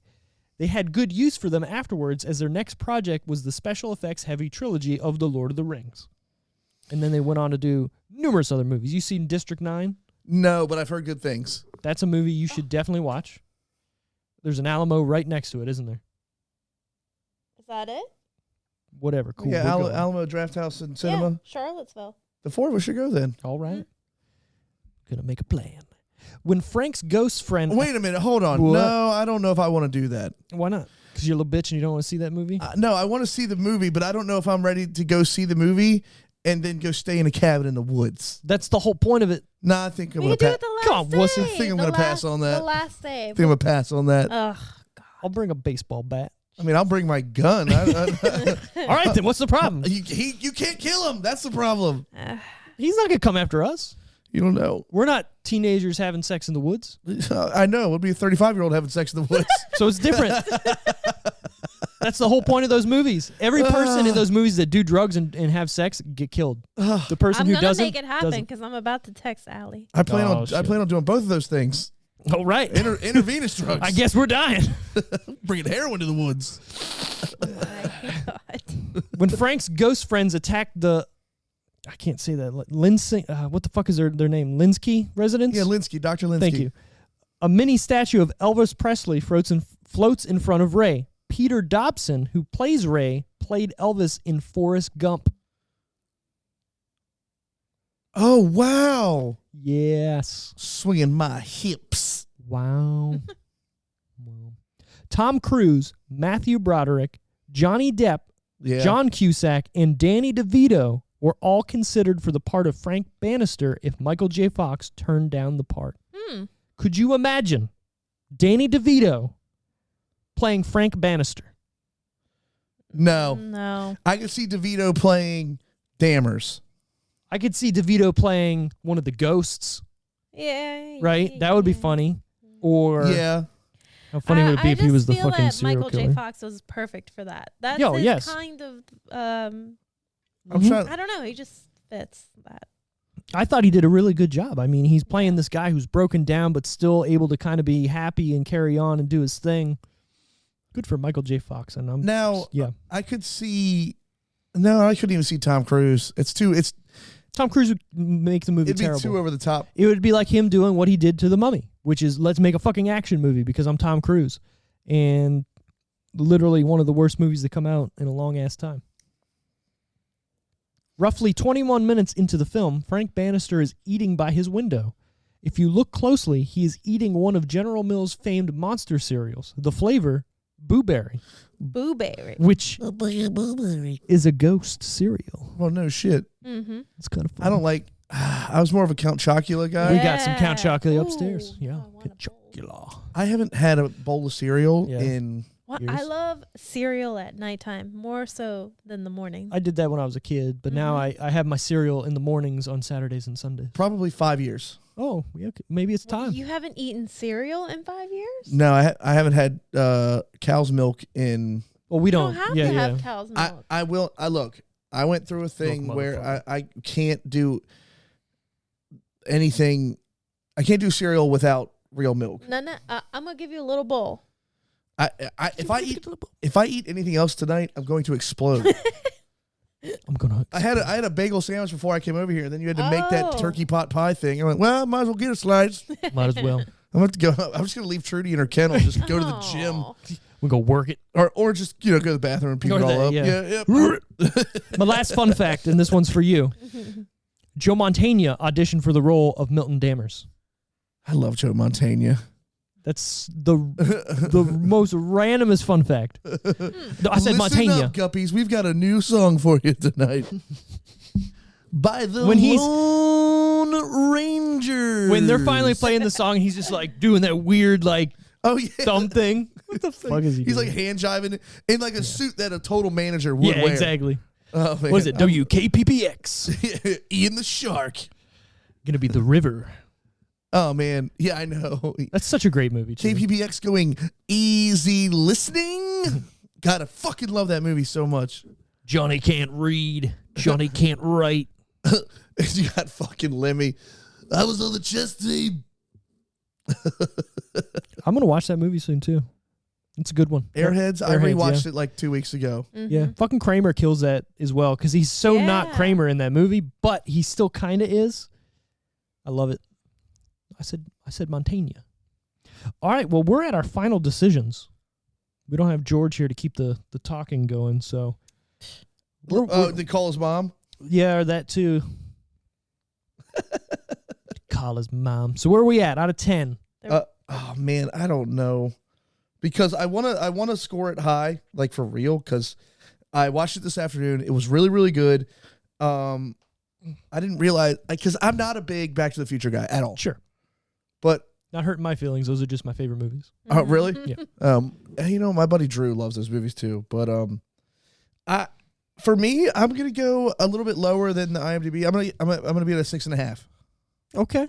I really like the movie, and I could break this movie out once a year for Halloween for sure. Oh yeah. Mm-hmm. It's definitely it's spooky season, as George would say. You bust this one out. Because it's not real spooky. It's not scary, but it's just enough to go, ooh. Yeah. Like the beginning of October. Yeah. Movie. You do that, and then once you get into it a little deeper, you throw fucking Hocus Pocus on because you have to. God, I fucking hate Hocus Pocus. I'm one of those guys where I'm not watching it so much that it's killing me. Look. I get it. Because that movie came out it was our generation. So I totally get it. 92 or 93. I get it. Like, Allie loves that movie, and I'm sure Tiffany likes it too. Yeah. And I get that. But the whole cultural phenomenon thing behind it. I don't like that either. I do not get it. What, like witchy? Well, no, that everybody's about it now, and everybody's got to be Hocus It's Pocus. been like the last 5 years. Everybody it became this thing. And I'm like, well, it's like pumpkin spice. When's it going to die? Right, exactly. Right. Come on, Jesus. Even though I did, I bought Allie some pumpkin pie Pop-Tarts. Ooh. Dude, they're good. 15 seconds in the microwave, bro. They're so good. They are. I'm going to need Tiffany to make another apple pie and throw a slice of the cheese on American cheese on that. Y'all were looking at me like I was ridiculous. That's a sin. That's a sin. You know what that is? American. No, that's disgusting. Cheese. I mean, America is do what you want, right? So put a fucking piece of cheese on it. Put some pepper jack on it. I don't give a fuck. No, it's got to be a slice of yellow American. Well, no, I'm just saying, America, do what you want. I mean, it is the land of the free, baby. Put some Gouda on it. Gouda makes it better. Where you at out of 10, Tiffany? I would say a 7.5. 7.5. All right. Not low, not high. 7.5 ain't bad. In the middle That's for me. in the middle, yeah. I am at an 8.5, just because this movie, again, I tend to pick movies that I rose-tinted glasses to, right? Or movies that I've watched for a while that I know not a lot of people have watched, but they still hold something for me. And, like, this movie is one of those, I watched it countless times as a child. But I don't think it's rose-tinted glasses because it is good, yeah. It's a good movie. Now, if you're going to sit there and go, it's a 9.5 for no fucking reason, then I roll my eyes and be like, come on, dude. I'm not going to sit here and say that. I can't think of a movie it's not The Expendables. It's not The Expendables. You would rate that high? I almost went there, and I was going to say, you're going to get a 10 for whatever. What did he give a 10 to? I can't even remember. Anyway. Oh, God. But I love it. The movie is great by itself. You can watch it today. As I said, minus the end is the only part that falls, like, just to go, oh, that doesn't look good. You know what I mean? Like, it takes you away from watching it. The part where they're getting eaten by the fucking giant worm when they're going up to heaven. But it has to have something kind of like that. Right. But if that throws me out of the movie if I were to watch it for the first time today. Now, the tunnel to heaven as it so conveniently looks like, right? If that would have just kind of evaporated and like a hole would have just kind of opened up and then they both would have like just fell and then like the hole sealed up, I feel like it would have been quicker and easier and probably. Yeah. Yeah. Again, throw some screams and maybe a shooting flame or two. Done. Seal it back up. Done. But did they try, like, okay, you've already been to hell because he already said he was in hell, right? You know what I mean? Like, I escaped or I got out. Yeah. I will say I liked him as the ghost having like a bald head with like the giant fucking burn mark from the top of the electric chair. Right. Such a good little touch. You know what I mean? Yeah, for sure. Everything about this movie is just, like I said, well done, well thought out, well written. I honestly thought Michael J. Fox was going to die at the end, and that was going to be like he was going to save, but he kind of did, right? Well, he did, yeah. He died twice. Right. I thought he was going to stay dead. Yeah. And be like, oh, I saved the day, but ha ha ha, now I get to hang out with she and whatever. Nope, you go back. I wonder if and that was cool. His wife McBride is on Cameo. I want to just. I'm gonna pay him to tell. $20. I'm gonna pay him to tell me how cool I am. There you go. Perfect. God, I love Chi McBride. You could tell. He was in Gone in 60 Seconds, wasn't he? Yeah, and he was like really good in that part. I know. I think I've said it 100 times on this show, but God damn it, the remake of Hawaii Five-0 was on TV for almost 10 years, and there's a reason. It's a fucking good show, and Chi McBride is great for the last 5 seasons. I didn't realize, and I've said this already, that it was on that long. Dude, there is like 280 episodes. That's why Scott Conn hasn't been in anything else. He doesn't need to be. Right, he's just conning it up. Dude. And he's one of the main characters, right? Yeah, he's the second lead, yeah. Okay. All right. I forget the other guy's name. He plays McGarrett, but yeah, he's McGarrett. Yeah, That's cool. And Scott Conn is Danny Williams, book him, Dano. Yep. You know. It's funny, I just watched something that's kind of in the same vein as that the other day, just randomly going through Peacock. Was it Magnum P.I.? No. Oh, okay, good, because I hate that. 21 Jump Street, the movie. I haven't seen either one. I think you would like. I've heard one's great, two's kind of poopy. Two, it's like literally they do the same thing, so then you're just like, oh, by the end. But I thought the first one was really good when it came out because it was different than what was going on at the time. Then every movie turned into that. So you could say if you watched it today, you'd probably be like, it's okay. But it is funny. Right. There's some good parts in it. Fucking Dave Franco's in it. No, I don't hate Dave Franco. Captain Marvel's in it, which I completely forgot about. What is her name? Tiffaney. What is her name? Michelle? No. Brandy? No. Megan? She was in Scott Pilgrim. I can't think of her freaking name. Hold Elizabeth? on. No. This is terrible. It is Brie Larson. Brie Larson. That's what it is. Sounds like a porn star name, to be completely honest. Kind of does. But then, of course, this was like one of Channing Tatum's first like real comedic roles, and he's hilarious in it. I need to give it a shot. Vinny talks about it a lot. Yeah, he steals the show more than Jonah Hill. Jonah Hill does. And this was skinny Jonah, too. There's another Jonah Hill movie out there that we need to watch that we haven't even talked about. Accepted. I thought we've done Accepted. No, I love that movie. How have we not done Accepted? It's on my list, too. Are you sure we haven't done Accepted? 100%. No, you haven't. Mm-mm. Well, Accepted, it would be the 1 seed, but number 2 would be Get Him to the Greek. Oh, dude, I love that yeah. movie. We talked.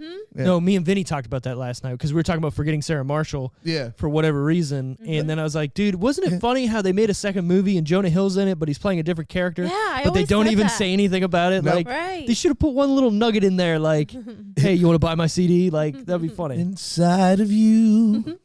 Such a good movie too. Even like they're so What different. does P. Diddy say?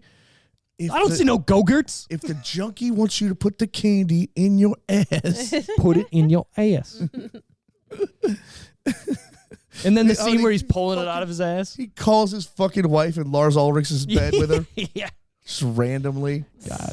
It's funny, right? Because in the first movie, he's such an asshole and you hate him. And in this movie, they make you like him. Yeah. Good for them.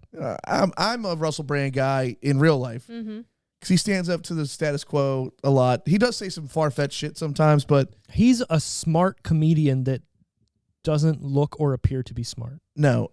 Now, to be completely honest... What's that other guy I like? I'm sorry, I didn't mean No, to you're cut you off. fine. Eddie Izzard. Yeah. Oh, Eddie Izzard. I'm an action transvestite. Eddie Izzard's great, and I can watch his specials. I like Russell Brand in movies and on like TV if he's on a podcast. Russell Brand stand-up specials are just trash to me. It's almost get through them. It's the Dane Cook thing where he's going a little too over the top Right. and too into it, but that's the whole thing. So like one or two jokes, you're like, all right. Isn't Dane Cook with like a 20-year-old? Probably. Probably. Whatever. Good for him. I mean, it's legal. You're right. But I think he like. How old is he? He's in his 50s. He's got to No, be. he's probably I like don't think 48. he's that. I'm betting Dude, hold on, 45 to Googling. 48, definitely. I'm gonna say he's 50. If Jason fucking Statham. No, Jason Bateman. Jason Ellis turned 50 today. The pro shit. skateboarder, yeah. Is he still doing XM? No, they got fired from XM because they couldn't afford him anymore. Oh. Now they're doing a podcast. I'm on their Patreon. Oh, okay. It's basically the same show, but on a podcast Sure. form. It's fucking great. I love those guys so much. Good for him. Who are we looking up? Dane Cook. Dane Cook. The Danester. I do like Employee of the Month. I'll watch that from I time to time. love Employee of the Month. Dax. He's 49. Oh, I said 48. All right. He will March 18th. All right. All right. Good for him. Fucking who's Anel? Yeah, that's anal, dumbass. This is an 84 Honda. How dare you? This isn't. I think it's 83. I'm Is gonna it call you 83? out. on Okay, it. whatever. I like it when he scans it. Piece of shit Honda. Well, it's in the system. You got to sell it. It's like $20 or something stupid. I know. I think it was a couple hundo. Yeah, but that is funny. And then they're selling coffins and everything too. And the fucking midget comes in. Sorry, little person, the older brother. Yeah, and he's like all super nervous and all that. Yeah, it's a great movie. When the boss is playing with those two dolls, it's like, have you ever kissed a boy? No, but I've thought about it. And like it's like a fireman and like a police officer doll, and like he makes them kiss. Even Andy Dick in that movie is not unsufferable. No, because he doesn't have that many lines. Right. Yeah. What does he say? He's like half asleep. Oh yeah. The lady comes up. He goes, "No, they." I don't no, even he, know what I'm looking at right Yeah, now. he's half asleep, and like the guys wake him up. He goes, "Oh, Jimmy Buffett." Oh yeah, what Tiffany is there? The lady comes up and she's like, "Are you looking at my looking at my chest?" He goes, "Honestly, I don't even know where." He's like, "I don't know." This is. I thought this is glasses is an hour. No, this is glasses in about an hour. Dude, so when can I pick up my glasses? Right. In about an hour. Their little like clubhouse they made up in the fucking thing was so cool. The thing is, we used to do that at Pepsi. Okay, I was gonna say I had a story just like it too. I used to work at Lowe's, right? Honestly, I worked there for like 3 months. Worst time of my life. They put me in seasonal after I worked at Sears for like 2 years and knew everything about appliances, TVs, Right. whatnot. So I thought they were gonna put me in appliances. No, Steve's over there blowing up fucking decorations and shit for Christmas. No, so it was summertime, and they had like all the patio furniture, and down one of those aisles, where they have the seasonal department, there was all these big boxes. Well, I fucking made like behind all those boxes, they had some open ones that were like, throw away. I made a little place to take a fucking nap in. Yeah, dude. And I just go in there and sit. Nobody would know I was in there because there was like 3 or 4 boxes on either side of me. Just chill out, do my thing. It was a great time. And you know what? I got fired from that job. You actually got fired from a job? I've never been fired. So I've been fired from 2 jobs. I'm going to give you one story then to end the podcast because this is a great story for anybody out there who's listening. I had a mutual like quit fire scenario. Okay. But it was still on good terms. But there was no like 2-week thing. It was just like, all right, I think we're done here. We've gotten all of it. Yeah. So anyway, so I worked at Sears for about almost 2 years, and this was like 2008-ish through 2009, 2010, right? Yeah. And when I first got hired there, it was commission-based. You got like a base salary plus whatever your commission was. You worked at that tiny Sears that was about the size of a Radio Shack. Mm-hmm. Actually, it was bigger than what you thought it would be because we sold lawnmowers, we sold TVs, we sold appliances. I lived in this county my whole life. Never. I thought that Sears was just a pickup place. Like they shipped it there and you picked up your So shit. you could do that. Right. But it was a hometown Sears. So basically it was hometown Sears. It was a privately owned Sears store. It's a Steers franchise. Steers. Steers. Well, we would work at Sears, then we'd go to Western Steer where the Wawa There you is. go. There we go. So anyways, so the family that owned it, they gave their son, whatever this guy's name was, to run it, right? This is like some 24, 26-year-old kid, and the gym at the time was right next door. So he would come in, open the store, go to the gym, and just fucking pump his arms up all fucking day. And he looked like the weirdest dude because he had big arms, small everything else. Well, that, leg day is a thing. But just like everything else was just like skinny everything. He And just what? just he huge was jacked arms. He was just doing. He was huge jacked man. Yeah. So we thought he was juicing as well because he would have roid rage like a motherfucker. Would he like just pick up a fucking like washer over his head and slam it? So one day I was in the office and he was trying to print something to a printer. Everybody's had that day where like, fucking just print. Yeah. Fucking print. Something. Control P. Right. So he's trying to print something and it's not working. So he goes over to the printer and he's trying to like pull out the tray where the paper is. Oh. And it's not opening. So it finally opens, and as he opens it, he like throws it behind him and it sticks into the wall. Oh. Yeah. That's how fucking like hard he threw this bitch. And again, he would just come in yelling at people randomly for any time. So when I first got hired, it was like, hey, how long do I got to work here before healthcare kicks in and all this shit? Yeah. And he's like, well, after 3 months, 90 days, whatever, we'll talk about healthcare. Okay, cool. 6 months goes by, 8 months goes by. I go in, I'm like, hey man, what's the deal with this healthcare? Oh yeah, we gotta talk about that. Okay, can we talk about it? Well, I'm busy, whatever. Okay, Right. whatever. Another couple months goes by. So finally, I come to him like, look, man, I've been working here for like a year and a half. I want healthcare. What's up? Right. And I was like, getting close to being off my parents, I think. I don't remember when, whatever. I think the state of Maryland is like 26, but you have to be a student. Mm-hmm. Yeah. Something, whatever. And I remember just going to him, I was like, hey man, look, let's, I want to sit down and talk about this hash it healthcare. out, yeah. And he's just like, why don't you go back to fucking Canada because they have free healthcare, and left. That's tight. So I was like, okay. Yeah, I guess I don't work here anymore. Right. Well, no, I waited, and the next week, the district manager came in. Okay. So I was like, let me go have a conversation with this guy. He should know, if whatever they offer. So I sit down, I tell him exactly what happens, and he goes, since this is a hometown store, he can run it however he wants. Oh, wow. I can't have this conversation with you, but I am going to tell him we did. Oh, no. So I went home on my lunch break, and I'm sitting down on the toilet doing my thing, and my phone rings, and it's the owner. Yeah. And I'm like, well, he never calls me. Let me pick it up. Right. Gets on the phone. Don't you ever fucking step foot in this goddamn store again. I'll fucking kill you. Blah, blah, blah, Oh, blah. my All this God. shit. I'm like, hi. How are you? Hi, I'm Steve. Right? What's going on? And he's just like, you don't fucking ever go over my head and all this bullshit and blah, blah, blah, blah. You're fucking fired. I'm like, okay. Sweet. So I got fired for asking for health care. America, baby. Right. Mm-hmm. America. So that was the first time I got fired. The second time would be Lowe's, and I just got another job and just didn't show up. Same. So then they called me and were like, hey, you're fired. You haven't showed up for like 2 weeks. I was like, oh yeah, I forgot I worked there. That was kind of what happened. I got a job at the Pizza Hotline in La Plata when I lived there. Mm-hmm. My ex-wife and I we got married, and I got a second job to pay for our honeymoon, right? Yep. And then the honeymoon came and went, and I was like, I'm still fucking working here. And like one night I was delivering. I was just delivering pizzas. Real quick, do you know who Chris Sanders is? Yes, we've had this conversation multiple times. Yeah. Okay, never mind. Yeah, good guy. Yeah. Graduated high school with him. Oh, okay, yeah. Big fan of Chris Sanders, actually. Yeah. He always wore a sweet-ass System of a Down shirt to school. I used to play hockey with him all the time. That's what's up. Yeah. But, no.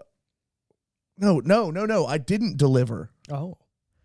I was just making pizzas. Okay. So, because I didn't want to put all the mileage on my car or whatever. But one night we were short delivery drivers, and like the prep cook took a pizza, and it was butt raining, and he got stuck in somebody's driveway. Oh shit! And he couldn't get a hold of the owner of the place, and so I left and like got him unstuck. And I was talking to the owner. I was like, it took me 2 hours in the rain to get him unstuck. God And damn. it's like, and I called the owner, and I was like, could you like maybe like call like a tow truck or something to get your delivery driver out of this person's front yard? And the owner was like, no, I'm not paying for none of that shit. Blah, blah, blah. And I didn't like the way he came off. So I just, after I got him unstuck, I just went home. And just never went back. That's funny. I was like, yeah, I'm done here. Yeah. Yeah. So, but that's it, man. It's good times. So should we wrap up this week? Yeah, so it's your pick. Oh man, I'm so torn. Fuck.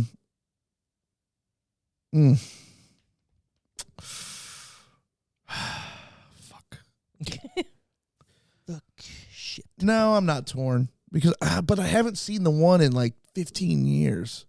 So throw it out there. What are you thinking? No, I don't want to. I don't want to sway the room.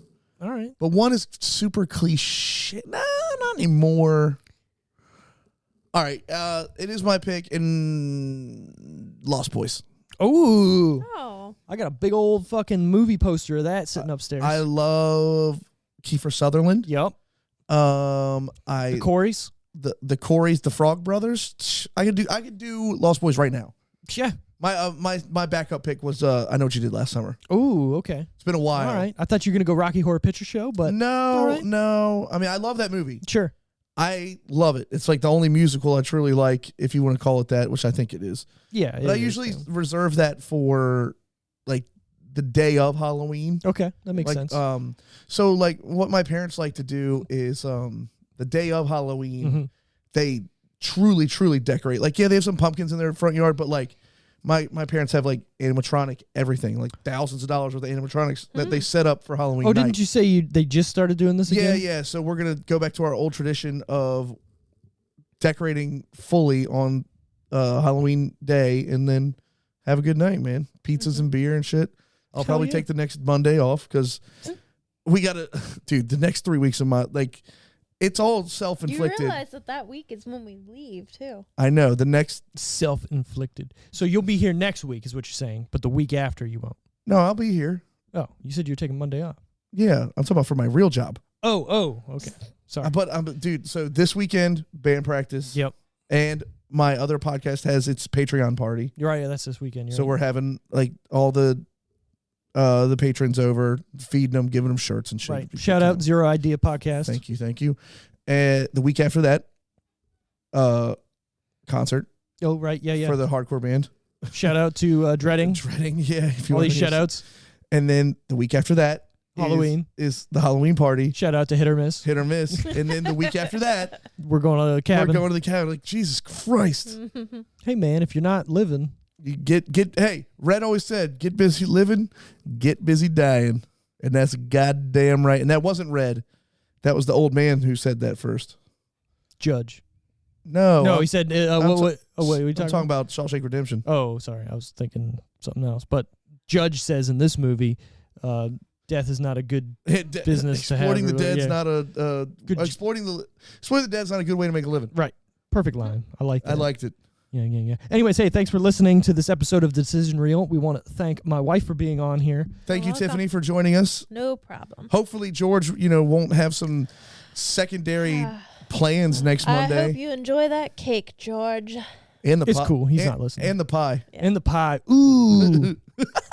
Ooh. Put some cheese on it. Oh, I hope there's no cheese on that pie.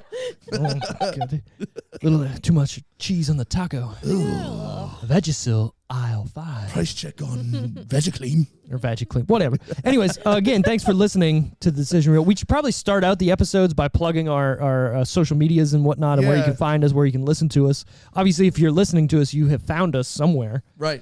I don't know why you're listening, but hey, thank you. Again, if you are listening and you haven't followed us on any of the socials that we got, we are on Twitter at The Decision Reel. We are on Instagram, Decision Reel, Facebook, whatever. Leave some reviews. Leave some reviews. We've been getting a couple here over the last couple days. They've been coming in. I like it. Getting some 5 stars reviews. If you're on iTunes, Apple Podcasts, please leave a review. You can go to our website, which is www.thedecisionreel.com, and leave a review there, too. That doesn't have to be. We had a website. We have a great website. We need to start making merch. I mean, I'll make some merch. I don't fucking care. I mean, if anybody wants to buy, I don't know. I mean, all you got to do is make it, and it's just like pro made wrestling. To order. It's yeah. made to order. It's just like pro wrestling tees. Exactly. We can get the embrace the cheese. Yeah. Embrace the cheese. That's the best. All right, guys. All right. Yeah. Thanks for listening. Okay. Bye.